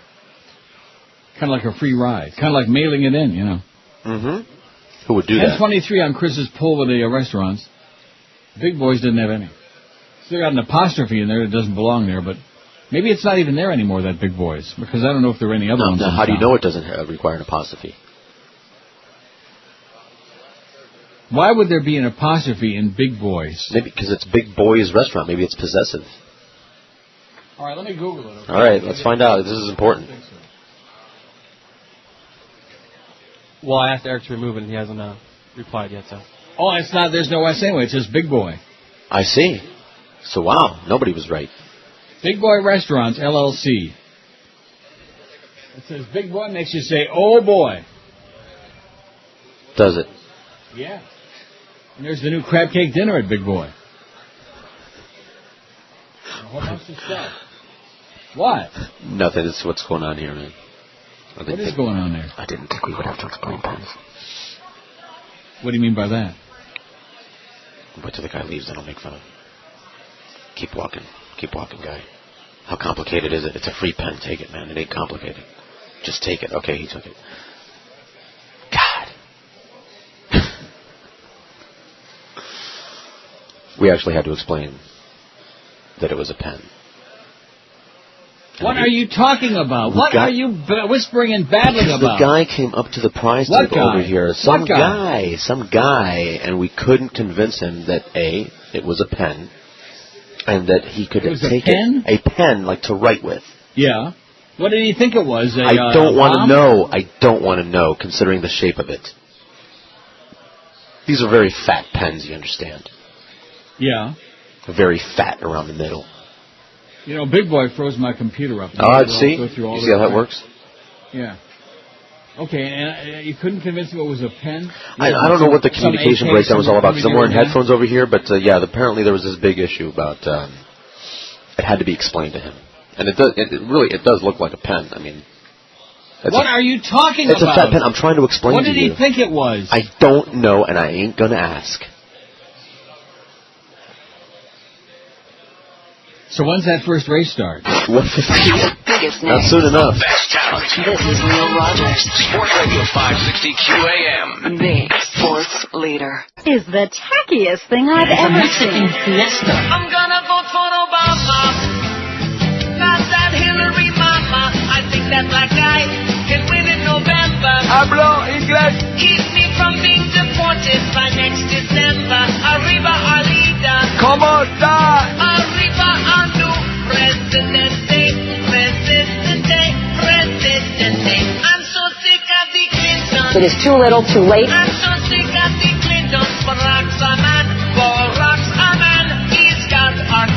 Spray on tan. Vote Obama. No Clinton drama. Vote Obama. Vote Obama. Are you a registered voter? Oh, yeah, it's 11:45. Well, that's exciting news, man. And you wouldn't think it's exciting. I just had a call from Montreal. That's exciting. Yeah, Please well, they share. didn't sleep till 10 o'clock this morning. Now, that's the kind of school I would like to have gone to. Damn Go straight. on a road trip and sleep in till 10 and have a good time. Well, that's good. That's excellent. Anyway, it's 11:45 at 560, so people have no idea what I'm talking about, and I certainly have no idea what you're talking about with that pen. Yeah, what about it? Chris, am I missing something or what? A guy came up there, and he could not figure out that it's a pen. Take it, it's free. Get away from it. Right. Oh, you were giving it away? Yeah. You never said that. We have the prize table here. I thought that was very clear. We have the prize table with T-shirts. No, it was clear as mud because you never said anything about any prize table or giving a guy anything. You just said he couldn't figure out it was a pen. And I thought, where's he going to stick it? Maybe. That's the standard deal when we're here. We have T-shirts and tchotchkes and hats and some Best of Neil CDs that are left over. Yeah. Prizes for the people, And we're not even making them do anything special to win them. Just got to come up and ask. And it was complicated. I didn't think it was complicated. How old was this guy? About 100? Not even. No excuse. In other words, a living and breathing person? Well, one of those two. He was living, but I don't know if he's breathing. Yeah. So how's things going at Gulfstream, George? Great. The place is filling up, and I'm eating. That's good. What are you eating? French fries, chicken fingers, onion rings. Oh, onion rings. I do love onion rings. Now, that would be a good poll question, although it's too specific, you know. But, no, seriously. And don't tell me Burger King. They've got the worst damn onion rings in history, okay? I don't want to pick on them more than I have to, but they got the worst crappy onion rings ever invented.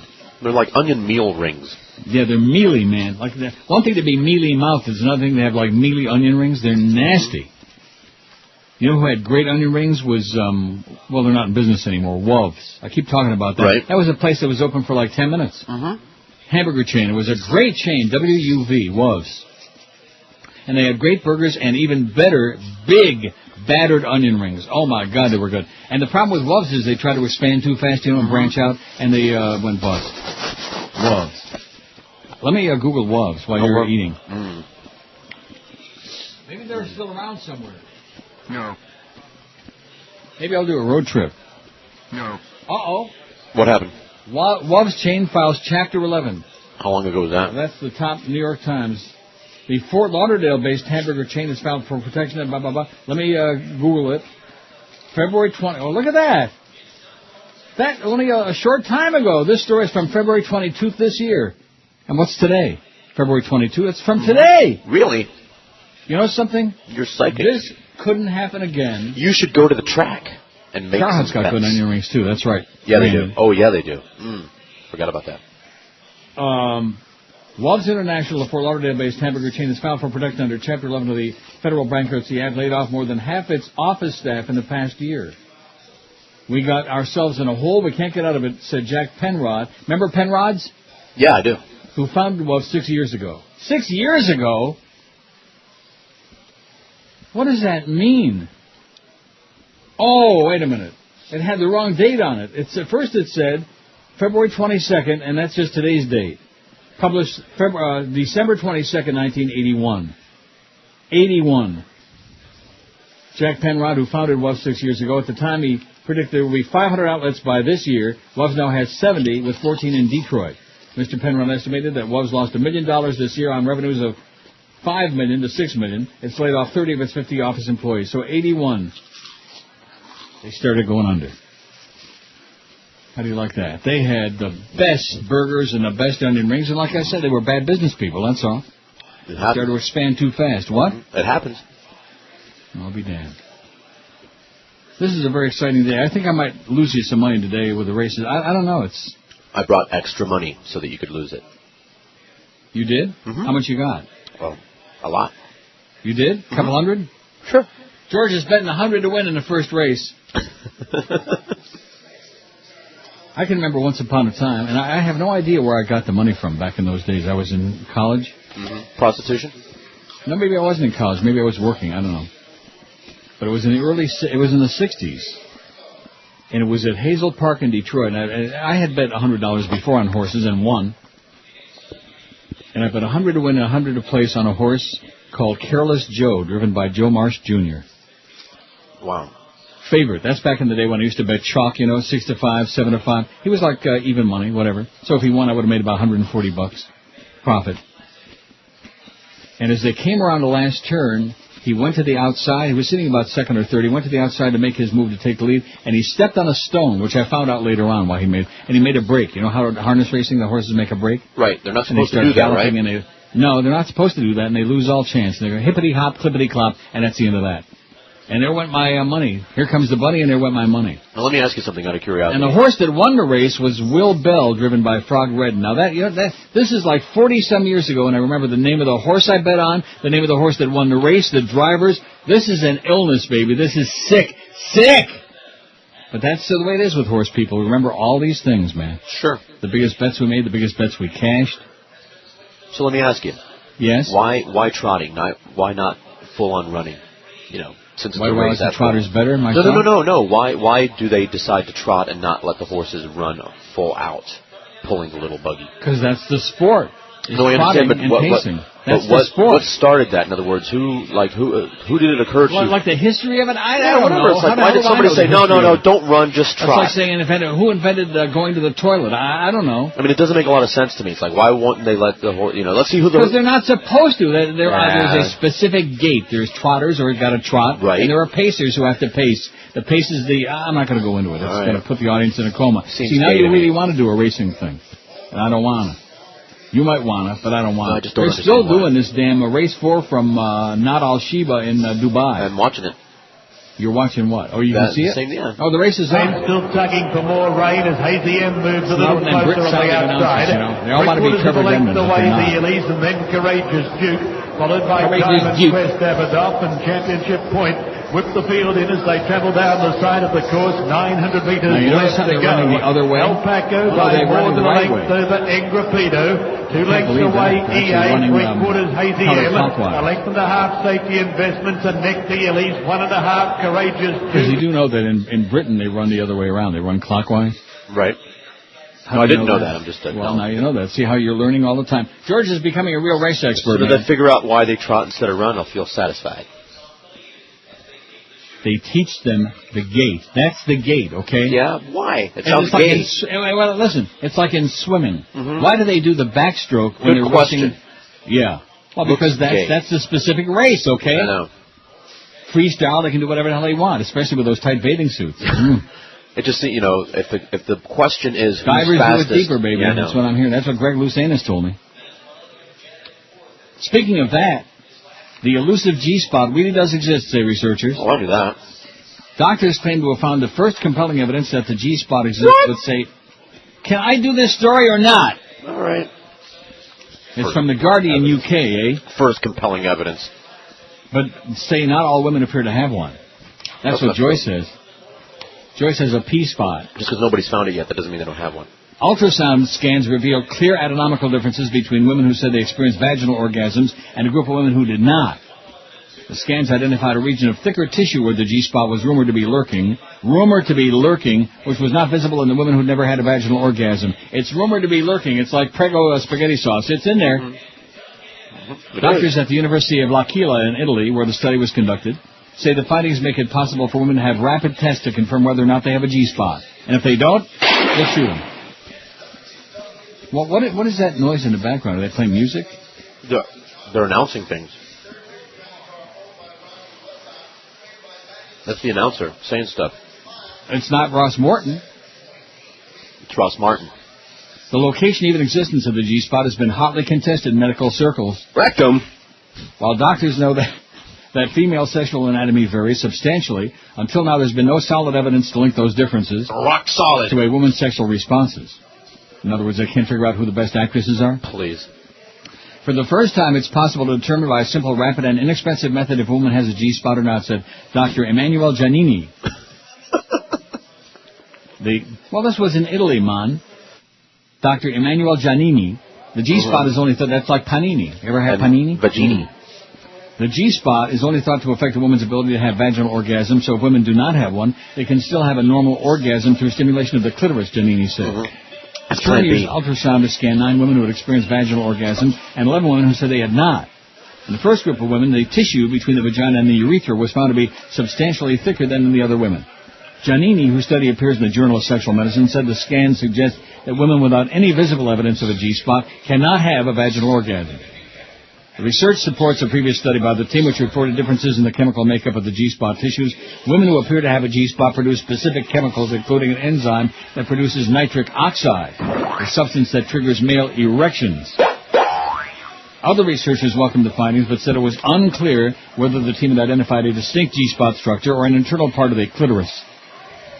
This may be related to the presence of the controversial G-spot, said Tim Spector, a consultant rheumatologist at St. Thomas Hospital in London. However, many other explanations are possible, such as the actual size of the clitoris, which, although not measured in this study, appears highly variable. All of these things. Right. Elizabeth Lloyd, professor at Indiana University and author of The Case of the Female Orgasm, said scans should now be conducted on a larger group. Is that a Sherlock Holmes movie? Yes. Sherlock Holmes in The Case. No, Sherlock Holmes was busy with Dr. Watson. I understand that, and the needle. There's been controversy over which parts of the female anatomy might be the G-spot and what the role of it might be, she said. Lloyd said only 20 to 25% of women had vaginal orgasms during sex. 20 to 25%. Really? They're with the wrong guys. A lot of them are good actresses. It never has been explained why that's the case. It's a mystery, Lloyd said. This paper doesn't totally explain it, but it might do it partially, and that could help us understand what those numbers are about. Amateurs. In other words, just lay there, shut up, and enjoy it, and pretend to. Whatever. Right. Let me do my thing or and get it over. You don't have to pretend, you can be with somebody who knows what they're doing. Yeah, well, you can be. Not everybody is, though, and not everybody wants to be. That ain't some my people fault. don't want That's their fault. Some guys don't want to. Well, some guys don't care. They're selfish. I know. All they want to do is do their own thing. You know what I'm saying? Yeah. Well, you know what that means, right? That's the thing. That's right. Chazers. Speaking of dessert, I don't know. This poll is okay. We got 1,041 votes. Chris is shooting for 100 today. Easy, right? Oh, yeah, of course. Don't call me 9 o'clock in the morning again. Don't call me at 9 o'clock. Hey, I'm not the one that said that, so don't be trying to act like that. It was very funny. I've had, you know something? I've had yesterday and today and it's just coming up on noon now. 2 of the best days I've had in years. Excellent. Years. Absence makes the heart grow fonder. You know what I'm saying? Abstinence. Abstinence makes the heart. Well, I've had a lot of that. Yeah, it's not fonder. Trust me. No. I ponder whether makes something grow longer. Like an announcer in the back. It sounds like music. It's an announcer. Unless it's a track announcer. It's somebody calling a race. You got all that simulcasting crap going on. Right on. Well, what is it? Those replays from yesterday from Gulfstream? Is that it? Yes, that's exactly right. That's exactly what it is. See, how do you like that, Mr. Smarty Pants? Are you psychic or what? 18 minutes till the fifth race at Dubai. The whole cultural program goes all around. Do you have any idea how depressed I was when that mistake was on there in the New York Times, and first it had today's date on that story, and then it corrected itself? And I thought to myself, all these years I've missed out on WUV. I could be in some big onion rings right now. This is Neil Rogers. Radio 560 QAM. The fourth leader. This is Dick Cheney. I like to relax by having Mary Magdalene massage my balls while listening to the Neil Rogers 12 to 1 hour. Increíble.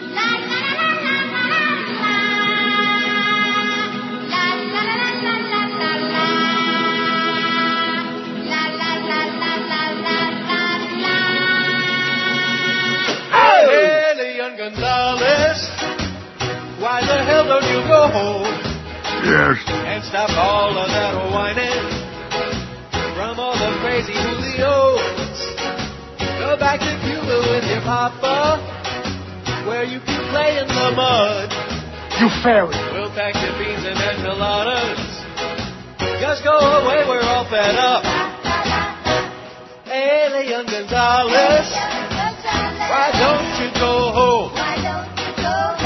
Hey, Leon Gonzalez, go home and leave us all alone. Senor Lizzie, I don't want to go back. I like shopping for free toys better.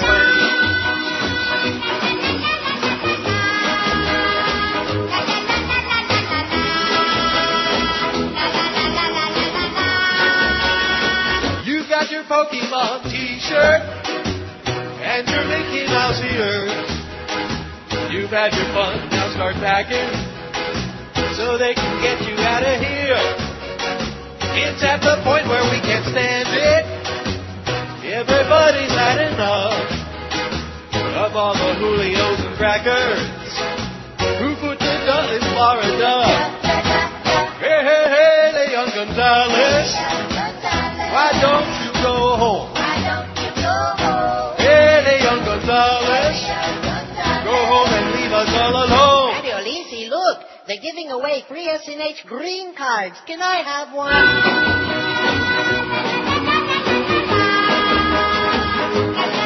Oh, yeah, let's bring Elion back, okay? The community didn't get all whipped up about Fidel resigning, so let's bring Elion back and have another big simus about that. And maybe we can reopen Love's and get Elion some really good onion rings before he goes back to Cuba again. Well, Here's Lori. And among the... What? They're not here right now. Who's not? George. George is not here right now? Yeah, correct.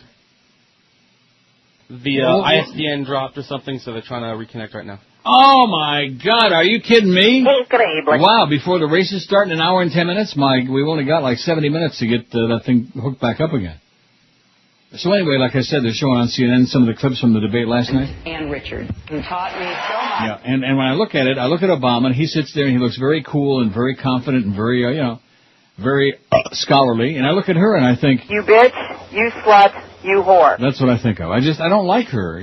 Forgetting about any of the substance, forget about the verbiage, you know what I mean? I just don't like her. She's not likable. I noticed he's likable, she's not.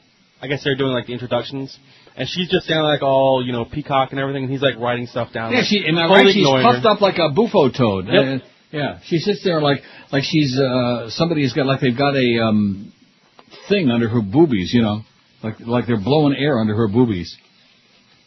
Thankfully, my TV's not that well, so I can't see that. Oh, okay. We got 1,051 votes on your dessert poll. All right.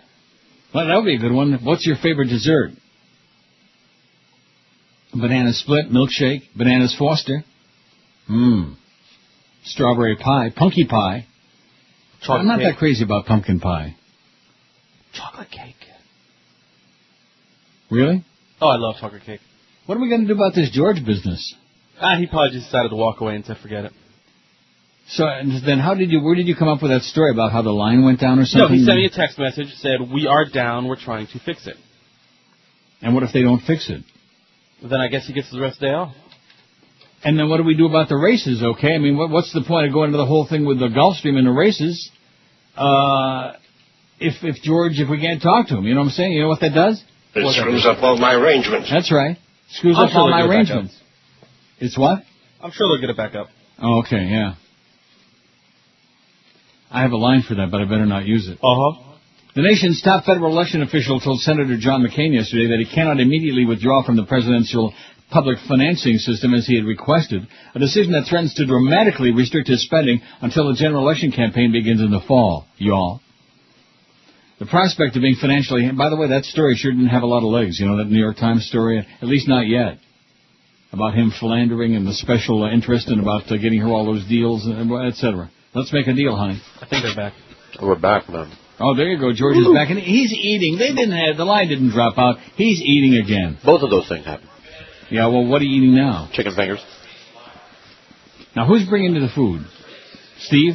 Physically, Steve, yes, but the track people... The track people are feeding you. They are such a chazer, man. You know it. Everywhere you go, you got to be fed. And of course, with the money they're paying you in the station, it's important. This is all part of the value. You can't afford to pass up any free meals in this business. That's for damn sure. It's called Keep George Alive. And you never know when your last one is going to be. That's for sure. That's what I'm thinking. The prospect of being financially hamstrung by the very fundraising system he helped create is the latest in a series of bitter challenges for the presumed GOP nominee, who still faces a fractured conservative coalition as he assumes the mantle of party leadership. Yesterday, McCain blasted the New York Times for an article that alleged that he had an inappropriate romantic relationship with a female lobbyist 8 years ago with his wife, Cindy, pasty face, standing next to him at a... Boy, they're a good match, although what is she, about 80 years younger than him? I have no problem with that, though. More power to him.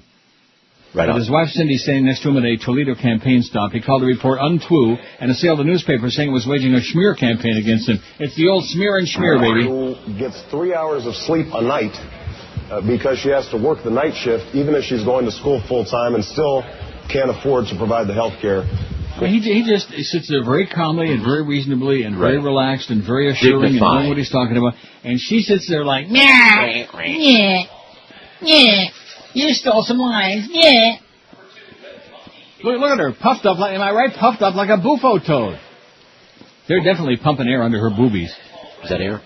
McCain's aides went on the offensive blaming the Times. Obviously, we were very angry, said senior advisor Steve Schmidt, which I think he's full of, speaking to reporters as McCain flew to Michigan from Ohio. When we read the story, my initial reaction was that this was something you would see in the National Enquirer, not the New York Times. Cindy McCain told reporters that she trusts her husband, saying he would never do anything to disappoint our family or the American people. He's a man of great character, she said. That was just before he said, bomb, bomb, bomb, bomb, bomb, Canada. John McCain disputed almost every part of the Times article, saying he didn't have a romantic affair with lobbyist Vicky Eisman, that he'd never done any inappropriate favors for her or other lobbyists. He denied that part of the story, also reported in the Washington Post that his staffers had confronted him about his ties to Eisman. McCain said that if staffers had such concerns, they didn't communicate them to me. He noted that as many as 150 people worked on the staff at the time and said he had no idea who could have spoken to the newspapers. But when he finds out, man, look out. Bomb, bomb, bomb, bomb, bomb their house. That's right. Bomb, bomb their ass. But I think we both recognize that these problems have to be dealt with. That's for damn sure. One of those former staffers, John Weaver, was quoted on the record in both papers saying he had a confrontation with Eisman about her claims of closeness to McCain. McCain said he didn't know the conversation until he read about it. He read about it in the funny papers, you know. He reads the funny papers. Yeah, they're fun. Remember that scene? Sure. Marlon was drinking more wine then. He drinks more. He liked his wine better. It's good for you, Pop. It's good for you. Have another pop, Pop. And that's what Sollozzo said, too. How about a few more pops? We hit him 5 times, and he's still alive. He was good, too, Virgil Sollozzo. Oh, yeah. Was that actor? I'm sure he's dead. I don't know. I can't Google nothing.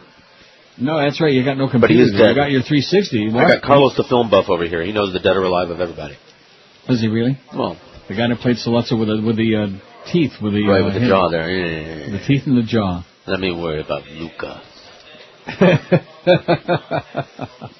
Oh yeah, like this. But even Sonny won't be able to call up Luca Brasi. Yeah. Well, let me worry about Luca. Yeah. Let me worry about Luca. I like when Luca's eyes started bulging out of his head. His tongue comes out. Oh, yeah, he's dead. Brandon, who's the Godfather expert of all time, said he's dead. Sollozzo. And so's McCluskey, by the way. Sure. Sterling Hayden. He was a great actor. He was good. Hayden. He was a very good actor. He was a character actor, a real character. First 1,000 punks. He's clean. You know, it's like a disease, it's like an illness. I love this spot, by the way. Too bad I didn't know my credit was whack, 'cause now I'm driving off the lot in a used subcompact FREE. That spells free. CreditReport.com, baby. Saw their ads on my TV. Thought about going, but was too lazy. Now we got 10:55 on the poll. We're mailing it in today, okay? Because George is at Gulfstream. We're waiting until the races start in 3 minutes. This is just foreplay. Yeah, we're just before a little before the horse horsey play. Foreplay. Horsey. Yeah. I don't think horses do any foreplay. Don't you? You ever watch? No, I don't want to watch. I did, now that you mentioned it, I watched a horse get gelded at Hazel Park one time. That's not the same thing. Will you listen to me? I know it's not the same thing. Believe me. Trust me. I think they do, too. What they do is they give them a shot, and they fall down on the ground. You know, it just knocks them out. A shot? A shot. With a needle. You know, like one. Oh, I thought it was like a shot glass. Not that kind. Oh. And they fall down, and they're like totally out, you know. And they take a sharp, like a razor, man. They slice off their balls. Man. And then he said, and then the vet said, "Hey, it's time for lunch." I don't know what he meant by that. Only 3 minutes till racing at the Meadows. Maybe Roger Houston's working today. The stentorious Roger Houston. What's your hook now? Names. The best talent. Alan Fury died in 1975, shortly after The Godfather. The sports leader. They play with each other naked in the street. I've been standing in line for the past 147 days. I live with my mom. Star Wars, Revenge of the Sith. It's really awesome. And there's Darth Vader. C-3PO is in it, as well as R2-D2. There's gonna be lightsabers, and even Alec Guinness, who's been dead for many, many years. And there's other special effects. Oh, yeah.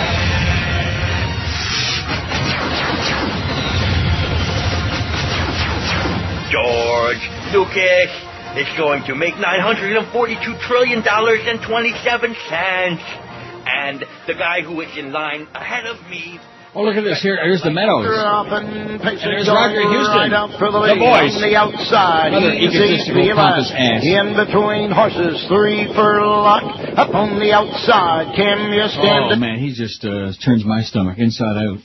Anyway, how's George doing over there at Gulfstream? Is he still feeding great. food? I'm done with the food, and now I'm starting on the beer. The beer? The beer, you know. And what are they playing there? Are you watching the Meadows? Is one of the screens got the simulcast from the Meadows, the harness racing? It says Fairgrounds? No, the Meadows. No. I'm looking. Hey, Steve, where's the Meadows? No. You should be able to tell because Dave Pallone is in the red and white on the lead there with the 5 horses. Tampa Bay down. Great Dave Pallone. You got Dubai. You don't have the Meadows? No, sir. Well, what kind of communist bunch of crap is that? It's a plot, I'm sure. Dave Pallone, who's overbet in every race, but wins a ton of them, man. He's good. He's great. A great Dave Pallone. Right there, second. 3 furlong rain by Mike Wilder, third. Fourth is bottom dealer and Dick Stillings. Tipping I was just getting you all whipped up and excited for an hour from now when that first race goes off at Gulfstream, when you're going to bet 50 to win and 50 to place on about an 8-1 shot. And it's going to come in about 10. Down the backside. 3 in, 3 out. Half and 57 and 1, 29 and 2. Second quarter. Can you stand it with the lead? 3 furlong on the outside. Easy feeling third. Fourth is bottom dealer. Fifth is Get Rich or Die Trying and Walmarty Trails. 3 quarters, 125 and 3. Well, I sure hope the ending isn't close in this race because then he'll start screaming and puking. Little more than an 8 to go. Speaker. Can you stand it? Opens up by a length and a half. Easy feeling is second. Comes to the outside. Up the inside. Get Rich or Die Trying. Coming to the wire. Can you stand it? Get Rich or Die Trying. Easy feeling on the outside. Gets it all. What I tell you. So I guess we do have that. We have what? Meadows? You saw Meadows. It doesn't say Meadows. It just says Fairgrounds. Well, what did it say on the screen? Did you just watch that race? Yeah.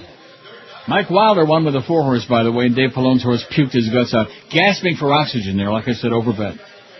It was one of Hillary's last chances to knock rival Barack Obama, seemingly on a path to the Democratic nomination off course. But throughout the CNN Univision debate in Austin, Texas last night, the New York senator struck a cautious and at times conciliatory tone toward Obama and likely did little to blunt the momentum of a candidate who won 11 straight contests. He still got the big Mo, baby. That's right. I wonder who Mo is supporting. That's a good question. Absolutely. Where's that? Was that from Dubai? What are you watching there? It's Dubai is the race in progress right now. I think the one that they're calling. No, it's all over. Tampa Bay Downs, though. There's the real screamer, that announcer. And Rosemary Haumeister Jr. is riding one of these horses in this race. Who? Or no, in the 7th race. But Rosemary Haumeister Jr., she's a jockey. And when I saw that up there, when I saw the jockey change his seat in the 7th race, when I saw that, I thought to myself, that's the first time I believe I've ever seen a female junior. You know what I mean? And why is that? Isn't that a good question? Why are guys junior and women are never junior? It sounds like a masculine word, junior. Isn't it? Doesn't it? It does? Like O'Reilly it was. Grab my junior, honey. He was real masculine. He was real pretty, but real masculine. Junior. Wesley Morgan. I wonder if he's dead. I've heard of women naming their kids after themselves, but they're not called juniors. I've never heard that before. Mary? Yeah. Or Berry? Or Elizabeth. Betty. And that's another good question. What the hell does Elizabeth have to do with Betty? Beth. Elizabeth. Betty. Wow. All my life, all these 400 years I've been alive, and up till this moment. Elizabeth is one of those words you can make a lot of nicknames out of. Elizabeth Betty? Betty? Beth, Betty. What a stretch, what a reach. Beth. It wasn't quite the love fest of the CNN debate in L.A. 3 weeks ago, but Clinton repeatedly shied away from challenging her rival, even when the debate's moderators gave her ample opportunities to do so. Obama emerged relatively unscathed as a result. It was by all measures a victory for the Illinois senator, given the clear front-runner status he now holds. He's whooping her ass, baby. He's kicking her sideways to next Thursday. But it was by no means a poor performance for Clinton, and she successfully did draw some contrast with Obama on his health care stance, an issue in which he holds the upper hand. Bada-beep, bada-boop, bada-bop. Plus, Clinton clearly ended on a strong note, eloquently responding to the question about a time she'd been tested with a reference to her past that drew laughter, and a pointed answer about how her problems pale in comparison to those of average voters. I'm surprised they didn't ask her about John McCain and about, presidents who cheat on their wives. That would have been an excellent question, wouldn't it? Don't they all? It was her Casablanca moment, this says, reminiscent of the legendary movie's final moment when the protagonist declared, "It doesn't take much to see that the problems of the little people don't amount to a hill of beans in this crazy world." Or the problems of three little people. Clinton also ended her answer with the most conciliatory tone toward Obama to date. And her response seemed to signal for the first time she felt she might not win her party's nomination. She said, no matter what happens in this contest, I'm honored. I'm honored to be here with Barack Obama. I'm absolutely honored. How do you like that? And he said, "Get off the stage, bitch. Get lost. You're done. You're out." Yeah, it's the sugar night, bitch. 6 minutes to post time for Tampa Bay Downs for the first race. This is the announcer that screams and pukes and yells and carries on at Tampa. Now, you can just imagine the class of horse racing they have in Tampa. I don't know anything about the horse racing. I know about the class of character. It's not like the big leagues, you know what I'm saying? I mean, there's like Finger Lakes. Ross Morton, by the way, is still dead. Who? The legendary Finger Lakes track announcer. See, when you've been a track announcer for like 25 years, or when you've done anything for 25 years, and you're still working in Farmington, New York, which is a suburb of a city of 10,000 people, that says a lot about your talents. I know it does.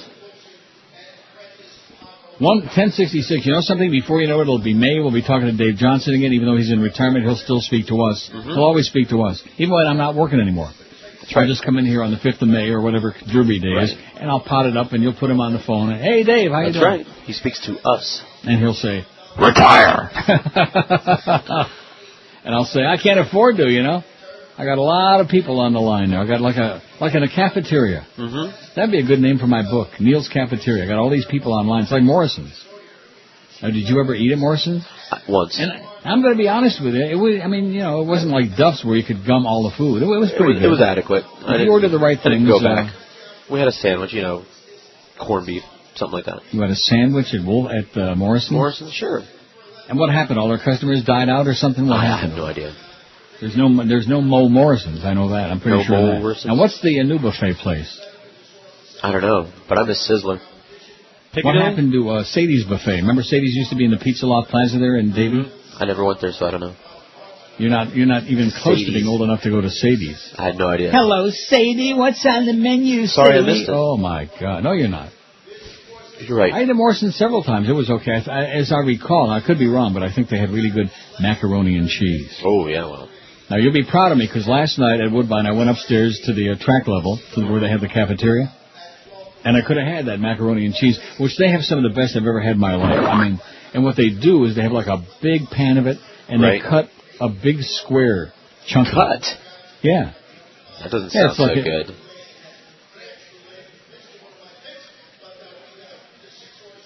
It's supposed to be creamy. No.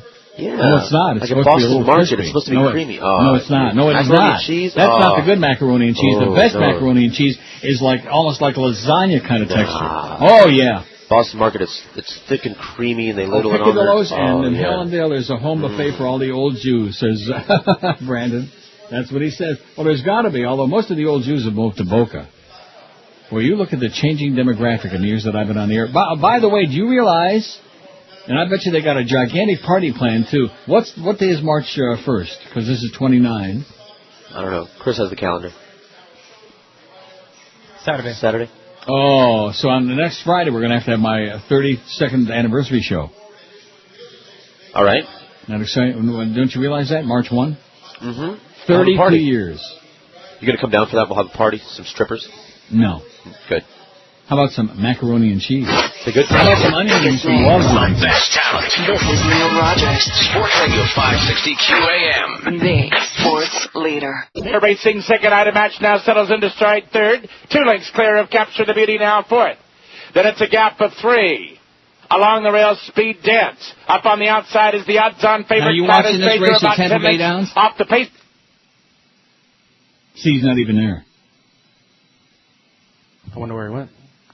He's gone. What? No, no, you're not. See, you thought I faked you out, man. I caught you with your... I had my microphone with your chicken fingers down. Because otherwise... Now to be second. Linked it up farther back, Speed Dance. Look at this. You got a 30-1 shot. Capture the Beauty. And from the outside, Kyla's Treasure is now being shaken up for a run.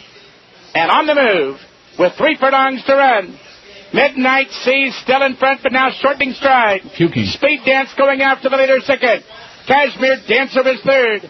Item Match along the rail fourth. Are you watching it? Kyla's Treasure on the outside, Right and Frederico Mata now sets her down for the drive as they turn into the stretch. 3/16 of a mile to run.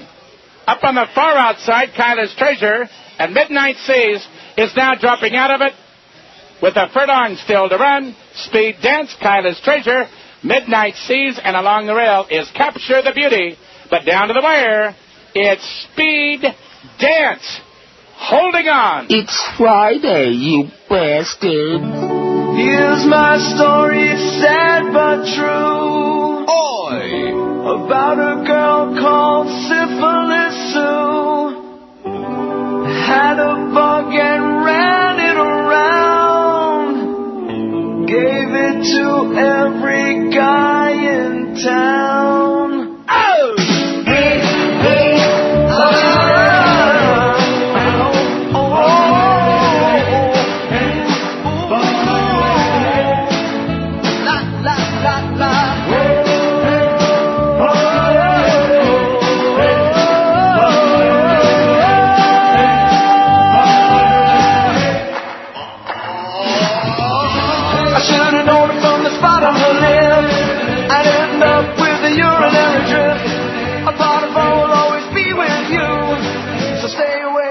Syphilis Sue.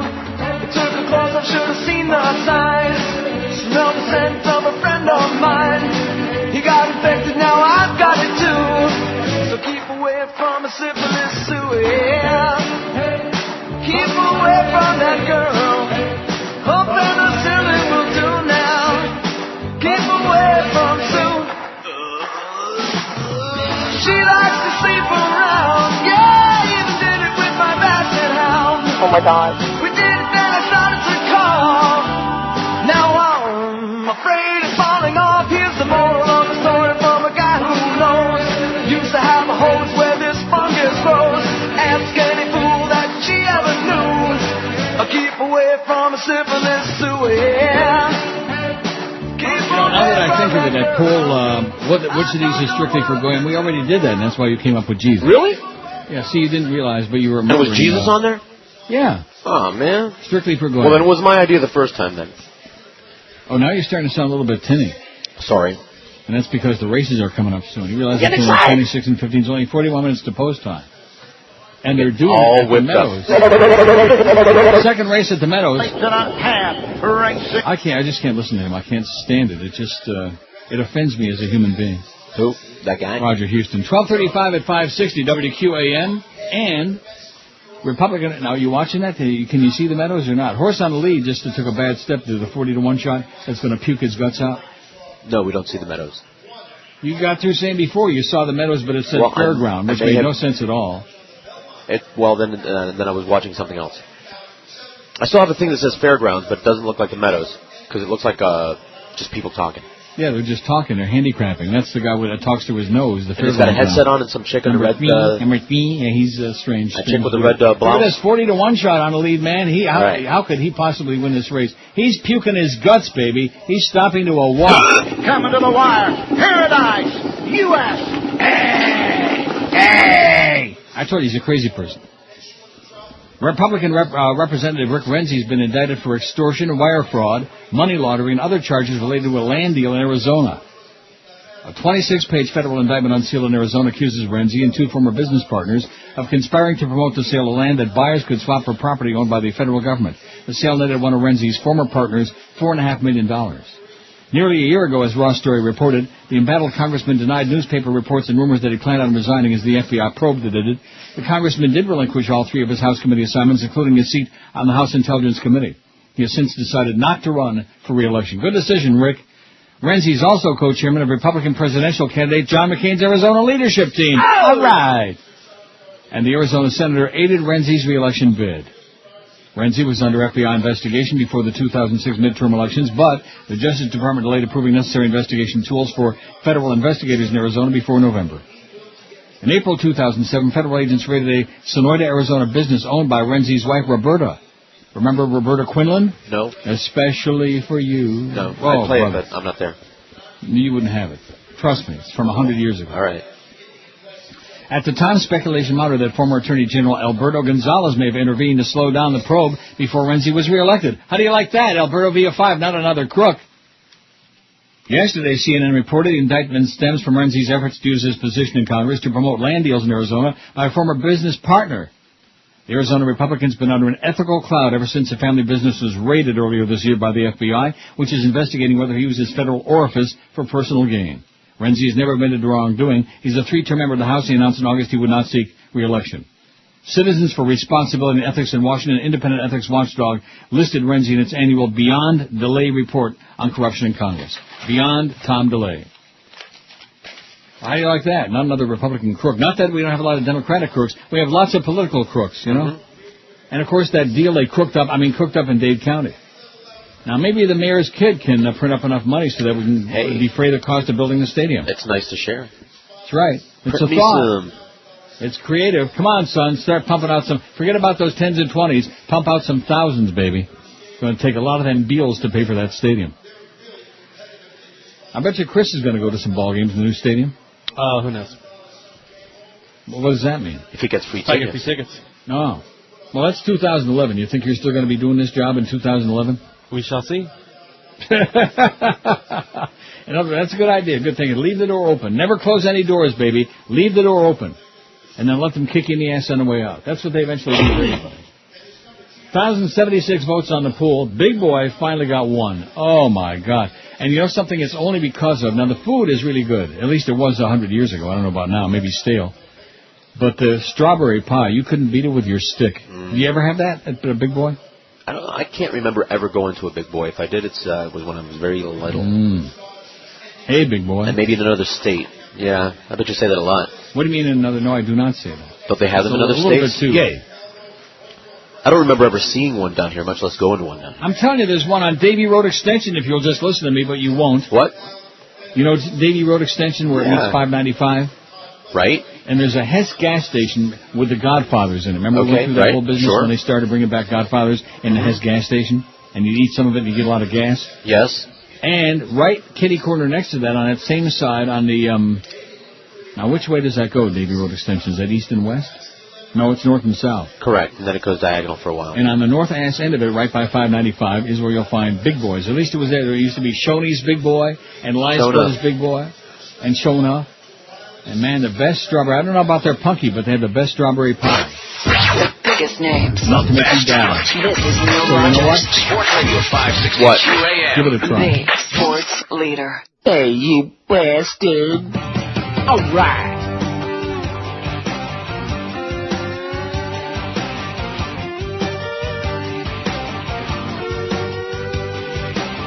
When I'm on the campaign trail, it's my job to talk smack. I tell some wild stories to cut down Barack.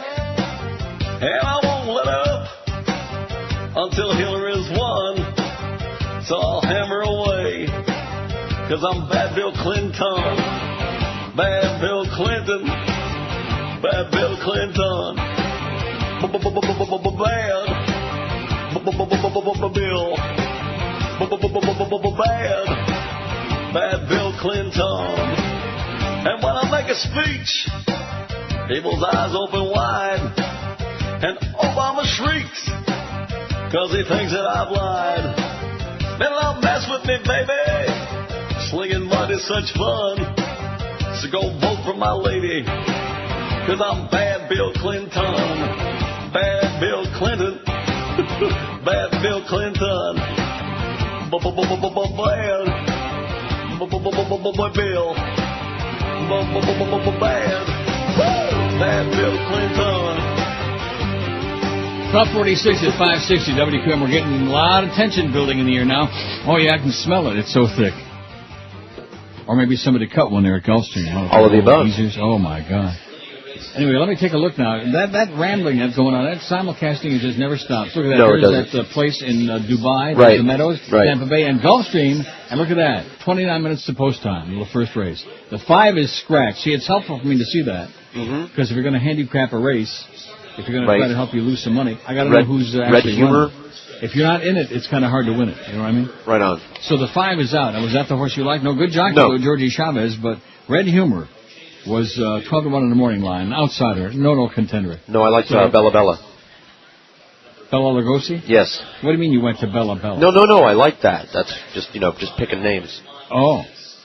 And Bella Bella is 9 to 2? How the hell is that possible? I don't know what I'm They've doing. changed the odds on there already. Look at that. There's already a money in the pool. Well, who's getting the early money? The 2. Look at that. George is onto something here with Edgar Prado, great jockey. And who's the trainer? The trainer is Larry Pilati. Never heard of him. Love his exercises. I like the 6, V.D. Vici with John Velasquez. Abar Coas on the 8. What's the 8 horse? And the 9 is taking some money. Well, he's 3-1 in the morning line. It's 2-1. Luan Z with Eduardo Nunez.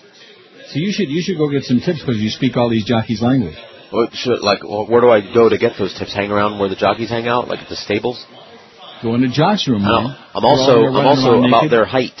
I could wear a jockey's outfit and infiltrate. That's right. You go in there and get some good inside information, and maybe take a few showers with the guys. I would say. Now let's see. E.T. Baird, he speaks English. Edgar Prado, Cornelio Velasquez, Elvis Trujillo, John Velasquez, Josue Arce. I don't know what that is. Josue. How do you say that? Josue. Oh sure. Stay out of his way. Ibar Coa. He used to be Ibar. Now he's Abar Coa. Eduardo Nunez, Manuel Cruz, and Raimundo Fuentes. So almost one or two jockeys in there aren't Hispanic, and the others all are. I'm going to go in there and say, "Quien va a ganar?" You think they'll tell me? Steve Shapiro dyed his hair. That's the spy report I just got on my monitor there. Steve Shapiro dyed his hair. He said, I'm dying over here. Steve Shapiro, Shappy, the sports guy there on Channel 1. Oh, yeah, like I know. Shappy. You know who he is, Chris? Shappy? Yep. Met him once. Steve Shapiro, real... Not much of anything. I don't want to say it. Putz. Oh. It's not what I thought you were going to say. What did you think I was going to say? Gay. No, get out of here. Do you think the whole world is gay? Just because no, I don't. On you the do. air, radio and TV? No, I do not. No, I do not, and I don't care. See, I don't care. All right. Hillary Clinton, here's quite a story, whose campaign has spent this past several days pointing to instances of borrowed language in the speeches of rival Barack Obama, is being accused of lifting words from one very familiar politician, her own husband, former President Bill Clinton. Uh-huh. During last night's CNN Democratic debate, Clinton looked to highlight occasions when lines used by Obama have resembled those used delivered by his friend and advisor, Massachusetts Governor Deval Patrick. Clinton's closing answer, which brought the audience to its feet, highlighted her personal struggles and the difficulties facing ordinary Americans. You know, the hits I've taken in life are nothing compared to what goes on every single day in the lives of people across our country, she said. Shortly after she delivered her closing remark, a reader of Joshua Micah Marshall's Talking Points memo website noted that the line seemed to bear resemblance to one her husband was quoted as delivering during his 92 campaign. 25 minutes to post time, by the way. The hits that I took in this election are nothing compared to the hits the people of this state and this country have been taking for a long time. Her husband was quoted as saying an article by Anna Quinlan in the New York Times in November of that year. Last night, Hillary also said, whatever happens, we're going to be fine. We have strong support from our families and our friends. I just hope we'll be able to say the same thing about the American people, and that's what this election should be about. The Obama campaign immediately began circulating a similar comment delivered by former presidential candidate John Edwards. What's not at stake are any of us. All of us are going to be just fine no matter what happens in this election. What's at stake is whether America is going to be fine, Edwards said during a December debate in Iowa. And not only that, but I think Obama said the and yes and no, yeah. He's ripping off the dictionary. Got the crap already. This is the problem, man, with American, with the whole juvenile mentality of most Americans and what else has she got? Campaign. What else does she have for him? Exactly. She's got that puffed up chest. They got that bicycle pumped up. She's got to kick dirt up in the air. Oh, not gay, but gray. Gay. Steve Shapiro said they dyed his hair gray. You dye your hair gray? Shap up, Shappy. That's what he said. Look at that. The 9's taking some serious money, 9 to 5. What was he in the morning line? 3-1. Well, he was the favorite in the morning line, but he's getting walloped. But the 2 there took some early money. Bella. Now, how did you pick that? No, Bella Lugosi. Oh, seriously, how did you pick that? It's my daughter's name. It is? Yeah. Well, how would I know? The unwanted one? I am the wanted one. Oh, the hunted. Did he say the wanted? The hunted one. The hunted one. I am the hunted one. I'm the hunted one. That was Saluzzo again. He's dead. Oh, wait, no, the hair was gray and now it's brown. Well, maybe got some Reagan shoe polish left over. Maybe they found it. Well, you can go with Bella Bella. He's 5-1. I think I will.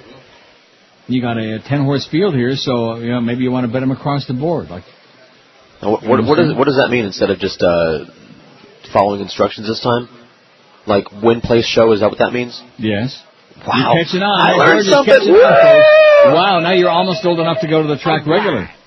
I got the white hair. As you look around there, now I don't hear any slots going off. I don't hear any bells. They're off. There's those people at the slots. They're like on, there's a partition. You scared me when you said they're off.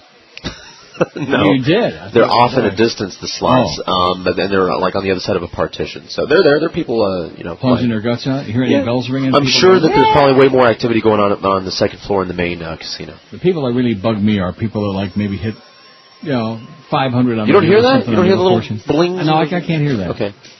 You hear the sirens going on here like crazy? No. No, there aren't any. Which is unusual. So, look at that. The 2's taking more money again, 9-2. The 2 is definitely taking money. The 2 is alive, as they say, as opposed to dead as a doornail. So I think you made a good pick. Good jockey, Edgar Prado. All right. So I think, and of course we don't want to go with the chalk. We could bet the daily double. You could how do you want to do this? I don't know what there is to do. I don't have any idea how much you want to bet. There's 20 minutes to freaking post time, man. I got it. In the second race? Brought a bankroll. There's 11 horses in the second race. You could bet $1 double wheel, $11. 2 all. Okay, write this down, Steve. Is Steve there? Is man. Is he approving of this or not? He's nodding his head up and down. He's deferring to your expertise. What expertise? I don't have any information. Well, all I got is a list of names. He doesn't claim to know anything either. He knows how to do it, but he doesn't claim to be a good if I had the racing handicrapper. I might not pick you a good winner. I might. But it's worked out. Now, isn't this the second time we did this? And both times. Third. I think I've got 3 winners in 4 races. This is the third time. time. And the one that lost got left in the gate. Right. What? This is our third time. That's what I said. We had 2 previous times. Right. That's what I just got through. All right. Don't pay any attention to George. He's surly because he's got no drugs there. I don't. No, like I said, he's got his little sack, I'm sure. His stash in his sack. 1087 on Chris's pool, by the way, which we are paying. I think a good bet would be $5 across on the 2, which if he comes in second, you'll make a couple of bucks. Okay. And if he wins, then you got your double going in the second race, so you don't have to bet. Beautiful. So that's 11 and 15 is $26. Can you handle it? If you don't want to bet that much. I got it. What do you mean you got it? I got it. Well, I don't want you to throw money away on an unknown commodity here. Whatever. An unknown hoss of a different feather. We still got 21 minutes to go. You're going to send him to bet? Yeah. Now, do you know what we're betting?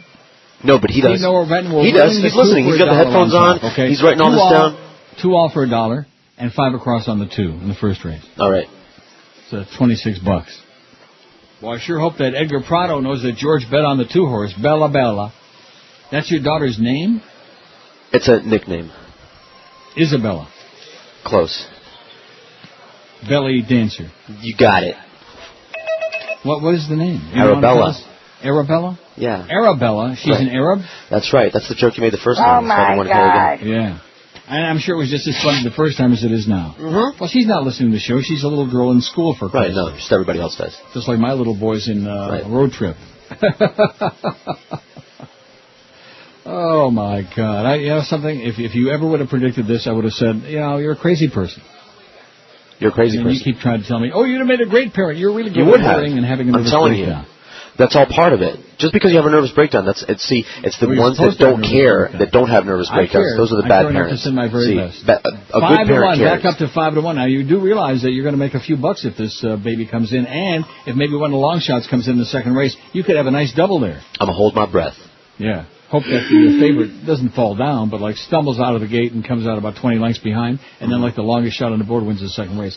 I don't know how many horses are in the second race because there's supposed to be 11, I believe. But if there's a scratch, I don't know about it. Are there 11? There are. How do you know that? I'm looking at the form. You're looking at the form, but that doesn't tell you whether any of them are scratched. It does not yet, no. And it's not up there anywhere. So you don't start giving me instructions. Just because you cashed a couple of tickets with my assistance, that's don't right. Start playing Mr. Hotshot. I claim to know nothing. I've lost a lot of races in my life. Believe me. I've thrown a lot of tickets on the ground. I wonder how Julio Pazua is doing. I wonder if he's still alive. Julio Pazua. He was one of our favorite jockeys at Calder back in the day. Mike Gonzalez, Julio Pazua, Jose Velez Jr., who's riding in Tampa now. Wow. That's scary. Now, what are we showing? Are we showing 2 minutes to post time at Tampa? We're not gonna catch the call of that screamer. Yeah, unless we hurry up. Biggest names. The best talent. This is Neil Rogers. Sports Radio 560 QAM. The sports leader. 1 to 2 hour.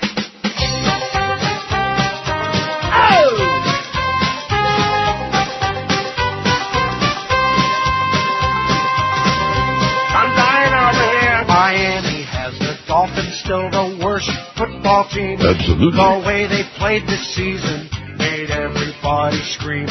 It seems to me that losing has always been their goal, and every game they play in should be called the Super Bowl, and they're the Miami Dolphins. Oh! Miami Dolphins. Boy! Miami Dolphins number. How many teams in the league? 32. Miami Dolphins. Miami Dolphins. If you're their fan, you'll sing the blues. The Dolphins had Cam Cameron, and one thing that I learned, he had the fans all wishing that Nick Saban would return. If you think he's a winner, then you have lost your mind.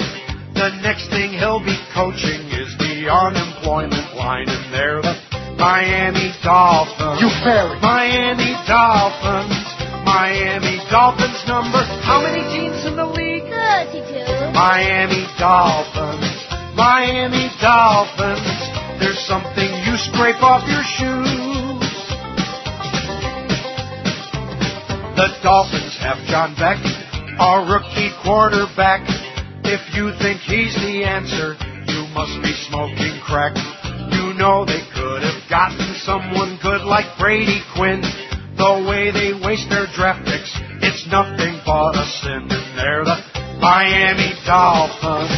Miami Dolphins. Miami Dolphins number. How many teams in the league? 32. Miami Dolphins. Miami Dolphins. Their talent scouts don't have a clue.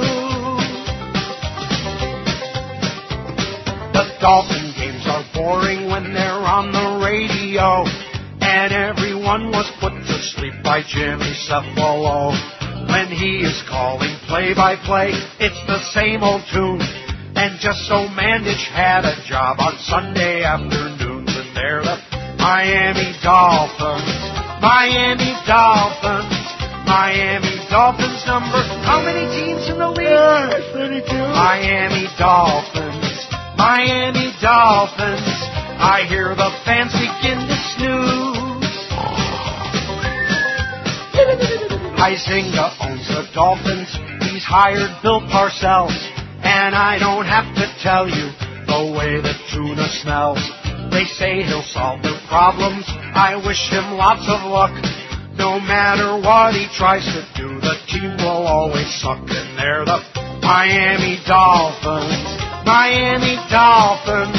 Miami Dolphins number. Oh, what the hell? 32. Miami Dolphins. Miami Dolphins. Miami Dolphins. Now they're through.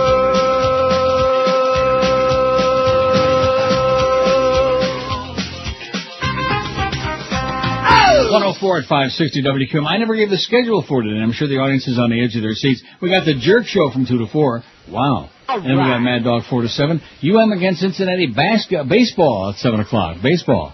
The unctuous Joe Zagacki sucks, okay? Joe Zagacki, and then the DA show after the baseball game. Wow. Now here's I got an email on my MySpace about you. It said George sounds stoned today. Today? That's what the email said. Well, I'm not yet. It's, we've had this issue with the microphone. As a matter of fact, Sam says he's bringing a package by for you. Sweet. But he can't make it out there till 3 o'clock. You're going to stick around waiting for this guy, Sam? Sorry, Sam, no. No, he'll be gone. Long gone, Sam. So put Just, it in the save it, right? Put it in the fridge. Now, here's the facts that's muy interesante. Look at that 5 to 1 on the 2. I like that. When it takes a hit early and then goes back up, gives you a good price. It means it could pay about $13 to win. Woo! Dear Neil, there never was a big boy on Davie Road Extension. There's Shoney's Waffle House, Hess Gas on that side of the street. Maybe somebody said that to you, hey boy, on the road. I see. Facts there. Don't they usually say, hey, Thaler? No, what they said was... Hey boy, what's that in your mouth? Like I that. See. But anyway, no, it was. See, people don't understand. Shoney's was a part of the Big Boy chain. There was Shoney's Big Boy and all those other ones I said before, which I forgot. Mm-hmm. And then that's it. So maybe it's not there anymore. Elias Brothers or Shoney's. There's Show Enough was, and maybe now it's the Waffle House. Maybe Big Boy out of business. I don't doubt you. I just don't remember ever seeing one, and I know I never went in there many times. I love that strawberry pie, man, and those Slim Jims and those other funky sandwiches they have. Don't remember ever eating at a Big Boy. Well, you missed out. Let me tell you right now. You missed out. If you missed out on Wubs and Big Boy, then that's the reason I didn't miss out on Wubs. I'd go and jump right from the roof at Gulfstream. Well, I didn't miss out on Wubs. You didn't? Did not. Hey, you hear that? Yeah, 9 minutes to post photo. A facile, Victor? Facile.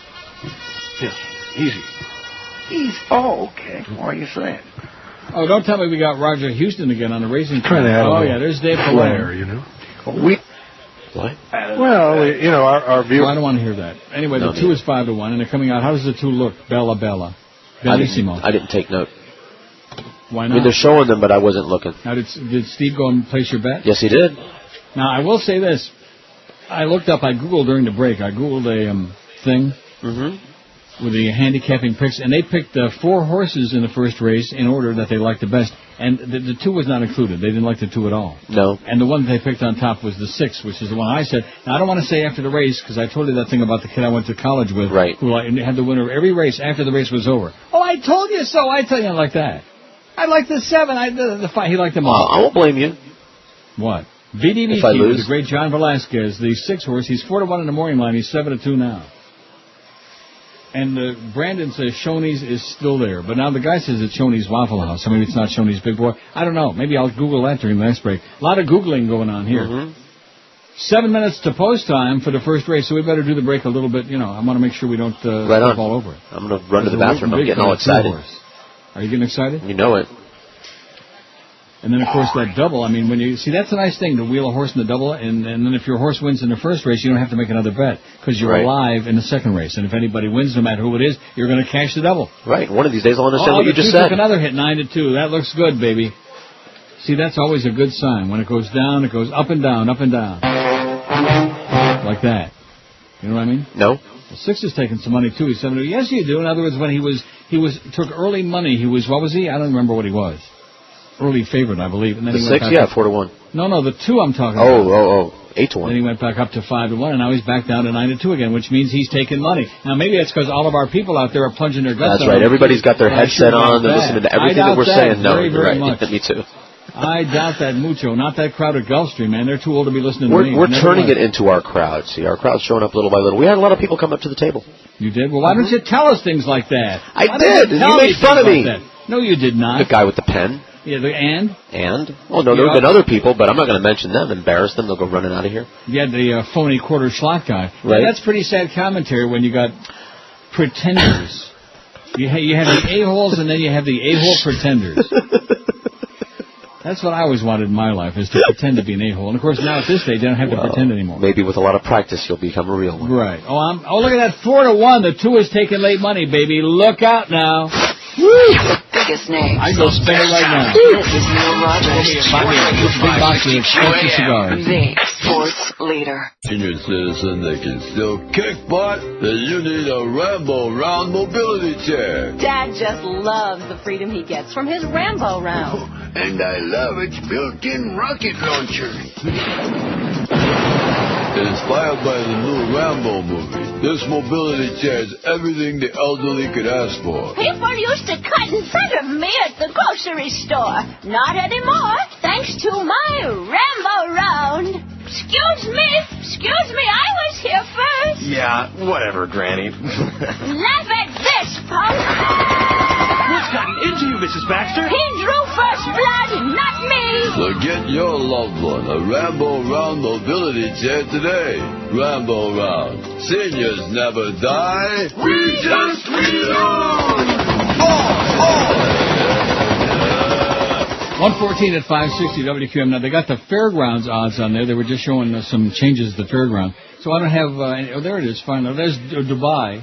What are they doing here? I sure hope they don't show me this on delay. Wouldn't that be bad? 2 minutes till post for some. Now, they got it 1 minute at Dubai. Right. Well, we got. Now, what about at Gulfstream? Are they at the gate yet? No, they're going there, but we're 1 minute off. Yeah, we're 1 minute away. Gate? But they're in the gate at Dubai now, and that really pisses me off, because that means I might not have the race here on, but they may play it on tape. They may tape it and play it, which is what they have to do. What do you watch that on? What channel is that? The racing channel? It's called HRNA. I don't know what it stands for. I have no idea. It used to be the racing. Well, I'll turn my microphone way up so that it feeds back, and you'll be able to hear the announcer over here. But who the hell wants to do that when I could see it live, man? I know. I don't do that. Now, what's the story there? Because they're loading into the gate at the Dubai. It's a 10-horse field. And there are like about 6 of them in there now. Hurry up and get this damn thing over with already, will you silly-ass Brits, Arabs, whoever the hell you are? And what are those Brits still doing over there working with the Arabs? I think that goes way back when. Money? Oh, yeah. We're just talking about Lawrence of Arabia. That's right. Hey, Lawrence. You fair. Larry. That's what I heard. Rhymes with Mary and Ferry. Oh, look at this. They got one way back there behind the gate. This horse... The race is in Dubai, and this horse is in Tel Aviv, for Christ's sakes. What the hell's going on here? They're at the gate over here. Oh, there they are. There's the first at Gulfstream. Thank God that horse is way down the road. He's in Hallandale, that horse. Migrating Spirit. The 2 is 5-1. Nice price if he wins. Right. Nothing's a nice price if you turn the Beanie Beachy coming forward. Beanie Beachy, look out for the 6. Waiting I don't want to say I told you I like them. And Gilded Daphne. I don't want to say it. Let's see the 2 breaks. Say a bracha. Rub your rosary beads, folks, for George. I'll rub something. They're at the gate. Absolutely. They're all set. Gilded Daphne moving in. Yeah. All in line. That's me rubbing something. Ross Morton's still dead, by the way. There they go. They're off. He got away okay.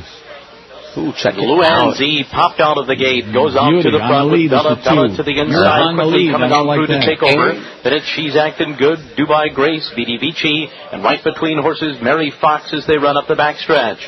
On the far outside, Gilded Daphne is next, and then Migrating Spirit, Meg's Vow, and in the back it's Walk in the Sun. By the half-mile pole, and it's Bella and Luanzi running a quarter and 22 and 2. They're together on the lead as the end of the turn. Maybe not. Mary Fox a length and a half behind them. On the rail, look at that. Come on now. What you talking about? With 3.5 to make up. Then She's Acting Good at the rail. Gilded Daphne to the outside, followed by Meg's Vow, who's beginning to gain with an inside trip, but 9 to make up. Walk in the Sun and Migrating Spirit in the back. 45 and 3.5 into the stretch, and Bella cuts the corner and is holding on to the lead here from Luanzi coming to the 8th pole. Mary Fox third on the far outside. It's Bella nearest the rail. Luanzi's in lead. Mary Fox on the far outside. Luanzi takes the lead. Bella to the inside, and Mary Fox. Luanzi wins it. It's a photo for second. Yeah, I think you got third, but you might have got second. If you get second, you'll be all right. You get some of your money back. I'll be happy with second. That was exciting. Sure it was. Not exciting enough because it'd been a lot more exciting if you won. The 9 looked like he was just staggering there in the stretch. I don't know. So what do you think? Well, and you'll tell me because they'll put it up on there because we got Dubai going on. This was very slow to move. Slow to move. Oh, that British sound, man. It just makes me, How come he didn't say, and away they go? Yeah, I mean, he ain't no Trevor Deadman. But then again, who is? So they're showing the replay. It was still in there. But you're still not going to see it. It was close. I think he got beat on it. It's usually third. It looks like third. Yeah. Not good. So you get your trapped show money there, so maybe it pays it won't pay squat because the favorite won. And who was the other horse? Who was the horse that was second? I'm not sure. You don't know. No, I don't know. Well, aren't they showing the stretch replay now for crying out loud? Can't you figure this out? I can't. I mean, they're showing the stretch replay. Maybe you get $3 to show. So that's for $7.50 for your 26 bucks. Am I still alive with that wheel thing, or is that? No, of course not. He didn't win the race. I don't know what that means. Are you alive with the wheel? He's got to win the race, and then you're alive in the double. I don't know what any of this means. All right, now I know. I'll tell you what it means. It means you lost about $20. Oh well. I'm going to lose some more on this next one too. You're going to plunge on the second race too? You know it. Well, I'm not going to bet no double or nothing. I mean, because I'm leaving after this. There's no more double. I don't know what that means. The double is on the first 2 races. Okay. And they may have a late double on the last 2, but you won't be there because you got Sam coming by with that package of drugs. Now the second race. Now, are there any scratches in the second race? I don't know. I don't know yet. There's 11 horses in the second race, and let me see. I'll take a look at it during the break. Now, who was the jockey on that 9? That was Abar Koa, I believe. No, it was Eduardo Nunez. It just won Jiggy Jog there. He was just toying with the field there. He was even money. That's why he was just kind of waltzing there in the stretch. He could have probably won by 10, easy. They don't like to do that because then it cuts the price down next time they run. So have they got official up there yet or what? Have they got the photo de-photoed on the tote board? Wait, he's pointing. Steve, here's the official. Wait, 9, 8, and 2, yeah. Told you. Well, you got third. That's not good. See, if you could have held on for second there, you'd have had a good place price. You'd been okay. Oh, wow. But if... Well, third gets me something back, right? Yeah, you got the show money. Like I said, you're going to get about $7.50 or $8 back. Whatever. For 26, that's not very good. Now we have to start working on the next one. And the good part of it is he had the lead through most of the race there. In the mid-stretch, he still had the lead. It looked like the 9 was hanging on the outside, puking and gasping for oxygen. And then in the last 16th, it was like the 2 was puking. Enough of the puking, man. We're going to put the prices up on here in a minute. You're going to be really depressed. What did the 8 go off at? I can probably tell you, unless they've already changed my odds here on. Well, you'll have to, because I don't know what I'm looking at. No, they don't have it up on the board yet. Well, you'll tell me. Steve will tell you how much you got for show. Let's see. 460. 460 to show? Yes. That's not bad. That's 1150, so that means you lost 1450. That's not too bad at all. I thought you lost close to $20. 460 is a good show price. The 8 must have been a price. What did the 8 pay to place? I don't know. Come on, Steve. I don't know how to read that board. He's up. He went to the window to get my money. Well, you'll see. You're going to get 1150 I'll back. see. I need a translator here. 2.5. I need a consultant on Mike. 230 is 1150. Trust me when I tell you, I know my numbers, baby. All right. When I see a good number, I know it. Well, there's Dave Pallone on the 3 at the Meadows. What are you getting into all this racing stuff? Well, that's because George is doing the show at Gulfstream today. Right. He lost $14.50 on the first race. As you know, there ain't a whole hell of a lot to do down here.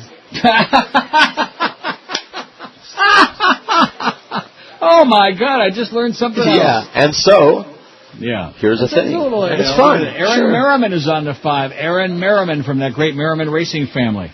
And nobody still ever told me who he's related to, whether he's like the kid from Tom Merriman or it could be his grandson, I don't know. Or Jim Merriman Jr.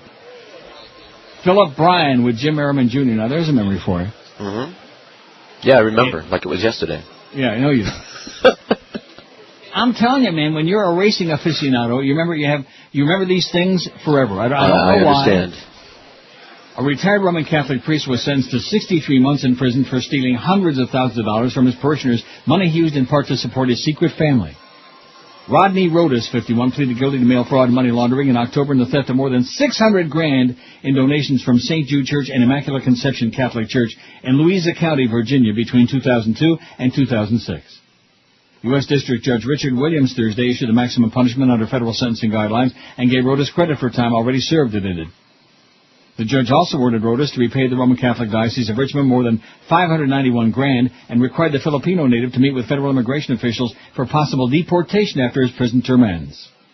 Before Williams handed down the sentence, Rodas recited a litany of apologies to his victims, including the Catholic Church, his family, society in general. All of these things. I hope that one day I'll be able to rectify my mistakes, he said. Rectum? I'm sure he will. He'll find a good. Rectum? Authorities said Rodas set up bank accounts in a post orifice box where he directed parishioners to send contributions. Rodas then transferred the money to his personal account to use it to support his family, a wife and 3 children, whom he concealed from parishioners. This is a Roman Catholic priest alleged. He also wired money overseas to relatives who used it to buy real estate. Robert Wagner, an attorney representing Rodas, asked for leniency because of his client's poor health, which includes prostate cancer and heart problems, because the Lord has smitten and smote it. He smote his ass. You get $11.50 back? Yeah. Yes, I did. All right. See, that's not so bad. You're down $14.50, but that's certainly makeable. But the second race, I got no clue. I'll scour this thing. Okay, I'm going to pick a color. After well, you picked that one. You're the one picked, and the 6 that I picked was nowhere to be found. He's gasping for oxygen. Well, that's all that matters, right? That's the only thing that I was going to feel bad about. What? As if the 6 had won, then I'd feel really crappy. I could have said, see, I told you so. Yeah, I know. You would rub my face all in that. But I won't do it. Okay. After the hearing, the priest who succeeded Rodas after his 2006 retirement said he wasn't convinced of the sincerity of his predecessor's apologies. He did this for 5 years, systematically in a very organized way. The Reverend Michael Duffy said, restitution is what we're after. Oh, let's play that song. Let's play the restitution song. What do you say? Not. Come on. Double dog dare you. Oh, look at that. They're going to the gate at Tampa Bay Downs for the 3rd race. That guy, they just too shrill, man. Shrill. He calls every race like it's the damn Kentucky Derby of all time, yeah? Like it's Aladar and affirmed. Man. So that was a little bit of excitement, but like I told you, I didn't like that horse on the lead. It didn't look like he, I don't know. Although he had a clear lead at the top of the stretch at about a length and a half. Hey, what are you going to do? Gave you a little bit of excitement, and you're thinking, oh, I got it. And then they're in the mid-stretch, I got it. And then they came to the wire, and you thought, excited. I don't got it. Well, at least you cashed. Yeah.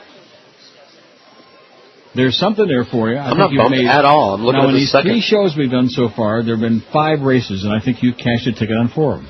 That's correct. Now, obviously, losing money on the cash tickets isn't that's not the objective of the game. Listen, but nonetheless, whatever. At least you went to the window. I got my lunch. And Chris has got 1,111 votes on that dessert pool. Man, I still do want to do that one again about what is strictly for Goyam. In fact, I can find it on there. Which of these things? Maybe Eric will find it. He's probably got nothing to do. He sure ain't interested in horse racing. Although maybe he's at Tampa Bay Downs right now. Yeah, we don't know. Wouldn't that be something? Wouldn't that be great? See, he's in front of a computer all day. He can bet online. Yeah. You sure could. So could I. Mm-hmm. I could join this HRN thing, and you know what? HPI, that's what they call it. I don't know what that means. HPI. It's a racing network. And they got Tampa, and they got Fairgrounds and Gulfstream, and they got Dubai and Doobie, all that crap. I think you should... One more to move forward. One more to move forward. And that's before long it goes shot. crazy. Spring Hall. They're at the post. Here we go.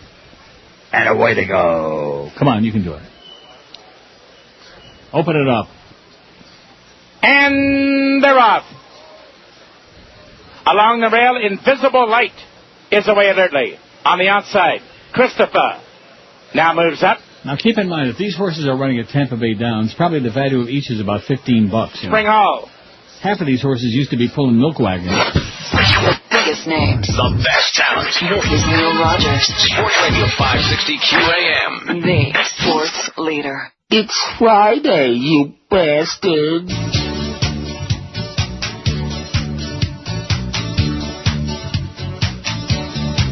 When you do steroids, it's easy to tell. 'Cause your head looks like a Liberty Bell. You can get your arms as thick as oak trees, but your beans shrink to the size of 2 peas. Roger says he's innocent, but his trainer, McNamee, says he stuck needles in you. Brian says he gave Roger's wife the stuff for his swimsuit layout so she'd look buff. But the Clemens family says it's a lie. He should shove his syringes in his eye. Roger says he's innocent, but his trainer, McNamee, says he stuck needles in you. Well, he spent 5 hours telling senators and congressmen he's clean. And he tried to convince them that it's the B12 shots that made his pee turn green. The Rocket's pee is green. The Rocket doesn't understand all the fuss. Work out hard and you can bench press a bus. Take your vitamins just like Jack LaLanne. Then maybe you can outrun a train. Roger says he's innocent, but his trainer, McNamee, says he stuck needles in you. Alright. Before Roger met his trainer, he had a body like Connie Chung. Now his legs are freaking massive, but unfortunately, like a squirrel, he is hung. Like a squirrel, he's hung. When he started out and got his first win, his next size was the same as Lakin. Did he have a pharmacy in his mitts? Did he give the stuff to Randy Pettit? Roger says he's innocent, but his trainer, McNamee, says he stuck needles in you. McNamee says he stuck needles in you. McNamee says he stuck needles in you. Coochie coochie. McNamee says he stuck needles in you. Where's Louis Palucci? Okay, that's the wrong sport. That's harness racing. 133 at 560 WQM. I got you the horse. Because I narrowed it down to 3, so I want to see what you The 1. The 1? Okay, because that's what we were looking at. The 1 was 12-1 in the morning line. He opened at 4, he went up to 9-2, and he went back down to 4-1. We were looking at and that, the 1, you know where the 1 is from? Where he races from Ontario, eh? All right, Canadian then. horse. And now he went to 7-2. How do you like that? And he's red. Well, that doesn't mean he won the race yet. No. I like Good trainer, Danny Hertak. They're showing him 1 in the morning line. He's 7-2. He's taking some, now 4-1 again. You might get a decent price. It's a 11-horse field. Mm-hmm. So this would be another good race to bet 5 across. Okay. Because if you lose, that means you're going to wind up losing about $25. That's not so bad. I ain't worried about losing. $30. What do you mean you ain't worried about it? Whatever. I'm here to have a good You're time. not the guy that's always crying. Like that. Not so as you can hear me anyway. I cry alone. I cry a lot too. I cry alone in the closet by myself. I find a I got out of the closet place. a long time ago, thank God. So there we go, the 1 horse in the Shepherd Street with Georgie Chavez. Right. Excellent jockey, good trainer. That's what What's we're not doing. to like? Oh, and look at that. The owner is the trainer. Dan Hertak is the owner. Wow, how do you like that, huh? I don't know. What boys does that and mean? girls? Does that mean something? Well, of course it means something. When you see early money like that, that means something.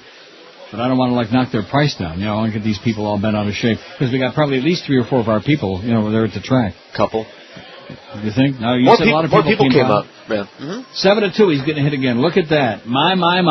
Look out now. And how much we got? 9 minutes to post time. We got a long way to go. So make that 5 across on a 1. What? You should play a song. Spin some wax. Why? To kill time. Come on, let's get this race going. I'm all excited. What do you mean to kill time? So in other words, the show isn't going on today just because you're there losing your ass at Gulfstream? Is that the deal? Well, see, he's got the fever, baby. He's got the fever, folks. I knew it. Absolutely. Yeah, he's got the fever. That's pretty distorted, by the way. You like it? Maybe I do. Oh, distorted, too loud. Sorry, here. How about that? Yeah, that's better. Well, we're amateur. In fact, here's even better. Like that. Mm-hmm. 1,115 votes on Chris's poll. You made your 1,100, Mr. Hotshot. You didn't have much to do today, did you? You're talking to Chris, right? Yeah. Uh-huh. Oh, man. The lunk, man. The human lunk. The 6 is taking money here. He's 7-2. He's 5-1 in the morning line. Cornelio Velasquez. Dixie Find. Now, let's see. This is for 4-year-olds and up. There are, let's see. The 11 is a 5-year-old. The 10 is a favorite. And the 3 and the 6 and 7 are 5-year-old. That doesn't make that much difference, I guess. When so 5 across the board, huh? Claimers. What? 5 across the board on the number 1? On the 1. All right. In fact, let's see these doubles. What does that mean? 1 and what does that mean? 1 and 1. How can the double be 1 and 1? Didn't the 9 win the first race? Yes. Well, what does that mean? Is there a double on every race now? I can't tell you what anything means. I'm beginning to think that there's a daily double. I don't know. I don't know what kind of bets they have at Gulfstream. Whether there's a double on every 2 races. Like the rolling pick 3. I don't know. Must be. Mm-hmm. I don't know. It's got to be. It says on the form here, daily double, exacta, and pick 3, pick 4, wagering. I don't know what that means. Doesn't make any sense to me. Daily double 3 and 1 is $999. Well, whatever. Okay, forget about that. Okay. Well, no, because we're not going to be on the air for the 3rd race. No, I know. And there's no excitement. There's no pizzazz. And that's another thing. I can plunge on these 2 races and then I'm out of here. I'm not going to stay here all day. Well, that's right. Lose my I'm not going to stay there milk and lose money. His, salary. Lose the baby's milk money. Races, right? Lose the mortgage money. Yeah. Well, there's some other people probably do that for you. Mm-hmm. They're going to be back in plenty of time now. Let me tell you. Rogers. Sports Radio 560 QAM. The sports leader. Mr. Bowman, I like it when you doy. You is easy. Oh, yeah, the way you do it. Hey, Mr. Bowman, you teach me the doy too. Oh, no, the doy. Mr. Bowman, I think you're really with it when you do the doy. And it's hey, Mr. Bowman, let's try it 1, 2, 3. You mean the doy. It don't mean a thing when I use my own two eyes, or like when I go, hey, Mr. Bowman, please teach me how to say it. Hey, Mr. Bowman, you gotta teach me how to go.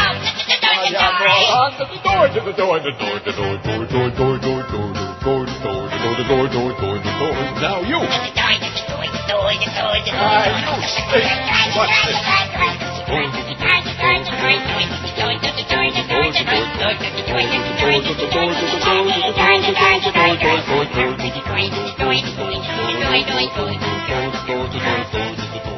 Mr. Mohan. Yeah? What does doy mean? I don't know what you're talking about. I ain't never said do. I got your doy right here. Okay, 143, and the horses are on the track, baby. Of course, that's got to be on tape. It is. The post-parade I'm watching on tape. And one is down to 7-2 again. He went up to 4-1, 9-2, back to 4-1, and now down to 7-2. He's taking some money, honey. Of course, that doesn't mean he won a race. Right. I mean, playing the board is one thing, but, running the race. And this is a short race. The first race was 6 furlongs, 3/4 of a mile. This is only 5 furlongs, I see. Got it? I got it now. Short race. So that means if he, gets left in the gate or something like that, or if he's busy taking a dump while he's in the gate when they open the gate up. Or if he's getting hit by a bolt of lightning. That's right. All of these Horses things. reached the starting gate. It's post time. Well. Moving in for the second race. Shepherd Street, the first one in. That's ours. There's Dixie Find coming forward with Mizzou Tiger. And they're still showing us the rest of the Formality, the next one. I don't need to see him, okay? It's too late. Everybody They'll already be made their followed by Jumbo. Oh, my God. Why are they doing this to me? Well, which 3 had you narrowed it down to? This Cat's that one, Best. Some Kind of Magic, number 8, and Some Kind Catalina of Express. Magic. And who? Number 10. The 10, the chalk. The 10's well, Tricky he's Lack a co-favorite coming up. 3-1, but 3-1 is... Oh, the 1 is 3-1? No, he went back up to 4. No. Yeah. Wow. The 10 just took a big hit, 3-2. He took a plunge there at the end. Laid money on the 10, man. A plunge. And if he wins, you're going to say, see, we could have had the 10 and Ian Parkman. Who wants chalk anyway? No, we all agree with that. $5. We have a committee here at the table here. They're in the Zephyr gate. Cat, the next one. Oh, wait a minute. They're not in the gate. There's that big-ass They are. palm tree there with They're those getting ready to rotten fronds in my way. Mm-hmm. Are you watching the same picture that Yes, I'm? I am. Palm tree in the way. Yep. Catalina Express. Can you see the track? Yep. And Royal Star. I mean, not a whirly go. Shot They're all in line. Here we go. And they're off. No, they're not. Yeah, they are. They are? They are. Oh, a little, They're off. and the one got away good. He broke. Oh, you got a delay going. Good, right to the front. And it's Shepherd Street on the inside, out quickly for the lead. Tricky Lack is right alongside. Some Kind of Magic in the early mix as well. Royal Star on the far outside. And then it's Southern Formality in 5th as they move into the turn. Catalina Express is next. On the far outside, Zephyr Cat. After that comes Mizzou Tiger in between horses. Then Dixie Find on the outside. And Jumbo. Of course, he's got to win the race 22 first. flat quarter around the far turn. Shepherd Street on the inside. Some Kind of Magic. Royal Star outside of them. 2 lengths back to Tricky Lack, and then Catalina Express, Zephyr Cat on the outside, and this Cat's Best along the rail. Into the stretch, Shepherd Street. Coming down to the 8 pole with a length and a half lead. Royal Star is second. Here comes Tricky Lack, Catalina Express, and on the far outside, Zephyr Cat. Down to the final 16, Shepherd Street, Zephyr Cat, Catalina Express, and Tricky Lack. Now it's Tricky Lack and Catalina Express, Tricky Lack over Catalina Express, then Zephyr Cat and Jumbo. Who won the race? Not us. Someone else. Oh, my phone's ringing. Oh, go get that. I don't have any filler music here. You got any, Chris? Yep. Okay. Oxen. That's the Hyman Roth beatbox. All right.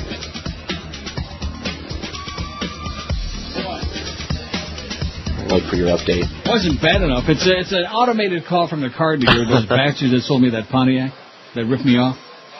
I don't even know if it was third. No, it was not third. It wasn't even close to being third. It was fourth or maybe even fifth. It was fourth. I told you. Okay, now we get to tear tickets up. Oh, don't do that. What about if there's a disqualification, man? All right, I won't tear it up. That's one thing you've got to learn, man. Untear it. Objection or inquiry goes up on the board. I didn't tear it all the way up. I only tore half of it. How about objecting because he puked his guts out? I object to that. I told you, staggering in the stretch. He gave it a good shot, and he puked. Am I right? That's 2 races in a row. You led throughout. You led throughout the race, and they came to the mid-stretch and... Oh, wow. Like that. Oh, wow. First thought, George bet on me, I'm going to puke my guts. That was Georgie Chavez there. I thought was giving him a serious ride, like he was really serious, and then, that's the end of that. So you lost about $40 there today. No, about 30. Yeah, whatever. About 30, man. Well, you had a great time, though. Mm-hmm. And the best part of it is it's not like your horse got left in the gate in either race and, like, was 100. Right, and I wouldn't have picked any of these anyway. Well, I mean the 10, but probably not. The 10 won? 10 was second, but I probably wouldn't have picked it. Well, who won the race? Tricky Lack, 5. The 5? Never would have touched him. Wouldn't have touched him with... and then the 10, then 9. So the chalk was second, 3-2. Well, who the hell wants that? Right. Who wants chalk, man?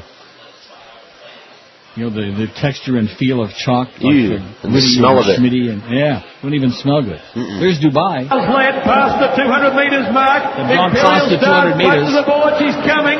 So is Glenn Nevis. King Charles. Glenn Nevis on the outside. Glenn Nevis is Oliver Cromwell. Glenn Nevis gets up to win. Glenn Nevis first. Okay, there are the official results. Yes. Tear it up. Here comes the bunny, and there goes George's money. Well, this wasn't as profitable as last Hey, whatever. Well, I gave you a good shot, though. I had a horse that was obviously alive. He was trying just like wait. hell, and he Just wait till next time. I'll get it all back. He stopped to a walk in the mid-stretch, man. He stopped to a crawl, hands and knees. Georgie Chavez needed an oxygen tank out there and needed to lose about 10 pounds of weights, too, on the way. I thought you had it there at the top of the stretch. Me too, but that's how it goes. And the horses on the outside looked like they were puking. See, if I had gone back there, like dressed like a jockey, like we discussed, then I would have known. That's what you do next time. Go in there and infiltrate the jocks room. That's right. Or get some good tips. Say, who's stiff in this race and who's going to give it a shot? Canva Argonar. 1,121 votes on Chris's poll. What restaurant chains got the best desserts? I don't eat dessert, 418. That's been leading all day. They might like dessert, but you know what? They don't want to have it. Cheesecake Factory wins overwhelmingly, which goes to show you, man, why there are so many people who just love vanilla ice cream, just, plain. Hey, you know what? In the times that I went there, I don't think we had the dessert. Yeah. Maybe that's what's good there. No. Maybe that's the only thing that's good there. No. Did you have dessert there? Yes. Okay, then. Kaloshes, man. That settles that. From Kaloshes. I mean, you know your sweets. I know my sweet. It's a treat to beat your sweets on the Mississippi mud. Cheesecake Factory, 376. And look at that. They win by over 300 votes. Melting Pot is 66. So 310 vote margin. Well, they got on there late. But even so, Denny's 52. Now that's a hell of a commentary when Denny's is number 4. Must be those mother humper pies. That's it. God. Steak and Shake, 39. Now, I'm not one of those people that goes inside. In fact, I think in Tampa I've actually gone inside and sat down, eaten inside, and maybe got like a hot fudge sundae or something for dessert. But I don't remember whether it was good. But they got to be talking about those shakes, right? I imagine. Steak and Shake, it'll make your insides quake, baby. It's good stuff. 39. Grand Lux Cafe moved up with 32. If Cheesecake Factory's got 376, Grand Lux Cafe ought to have 3,000, but it doesn't. Only 32. There's no accounting for taste. Friday's 32, Applebee's 25, Ruby Tuesday's 19. Boy, it's been a long time since I ate Ruby Tuesdays. Yeah. Longhorn Steakhouse 18, Chili's 18, Roadhouse Grill 14, Bennigan's 12, and Big Boy's only got a pair. That's probably because I don't know whether that one is still a big boy or not. Yeah. Maybe it's Shoney's Waffle House now. Showing up. I don't know. No, nobody seems to know these things. So maybe a couple of people remember that great strawberry pie from Big Boy and those Slim Jims and stuff like that. They had good stuff. Good crap. The Slim Jim was a sandwich, you're saying? Yeah, it was a sandwich. Like a roast beef or something? Yeah. Like what? Like what? What was in it? Ham. Oh. Cheese, melted, It was really good. Really, really good. But that's 100 years ago, man. That was the last Brothers Big Boy. They were all over Detroit. It's a Michigan chain. Michigan. Let's go to Michigan. What do you say? No. Let's not. Can't live in the past, baby. You can't live in the past. Live in the present. That's what I always tell you. So I guess you had a good time out there. I had a great time. I always have a good time here. Had a good shot at it. There are 2 races in a row, and you do realize that if it would have been a 2-1 double there, it might have been okay. It might have been about $50. Look, if it was always a sure thing, then what would the excitement be? Wouldn't call it gambling then, would they? Boy, oh boy. Already he's starting to rationalize. That's right. Okay? Just wait, I'll make it up next time. I'll make it up next time. I'll just bring more money. Right, that's it. Yeah, instead of losing $30, you could have lost that's like right. $300. I can do better than that. You could have bet 20 across there on the one, and you would have gotten back the same thing you're getting back now. Yeah. Nothing. Zippity-doo-dah, zippity-yay. Wow, oh wow. It sounded so gay. Hey, the good time is priceless. That's true. I think you could be. You're one of those people who could get into it. Yeah, I am. You have Steve there teach you how to read the racing form. That's right. You come out there, bring your own special red pen or whatever to circle the highlighter, yeah. And stuff. Oh, boy. I'm a highlighter kind of guy. Real degenerate. Instead of wasting all that time, smoking dope and getting laid and stuff like that. Yeah. Boring stuff. Let's do that all day after the show. Sports Radio 560 QAM. The sports leader. It's Dave in Miami town. Absolutely. At 560 WQAM.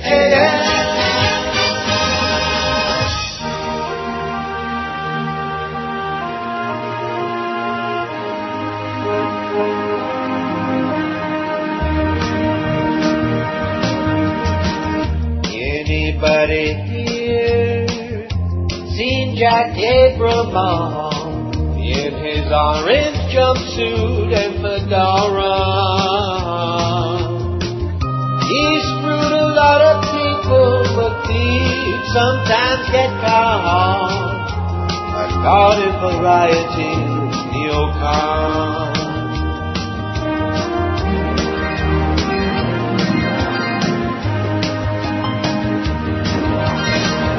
Anybody here seen good Christian Dobson, filthy moral rounder Tom? He's not convicted yet, but should be before he's done taking a shower with his son. Favors and lies is what the White House is paid for. Moralist Christians who know what's best for you and me. Abramoff, that day, he was in some deep, in other words, duty. Anybody here, please say Tom Delaney, Gornish Elfin, Cox ahoy. These kind of slides belong in Camp KY. Abramoff, Dobson, and Tom. Bye, bye, bye! The biggest names, the best talent. Welcome for Miami Dolphins football. Sports Radio 560 WQAM. Miami, Fort Lauderdale. He prefers the company of men. Who doesn't?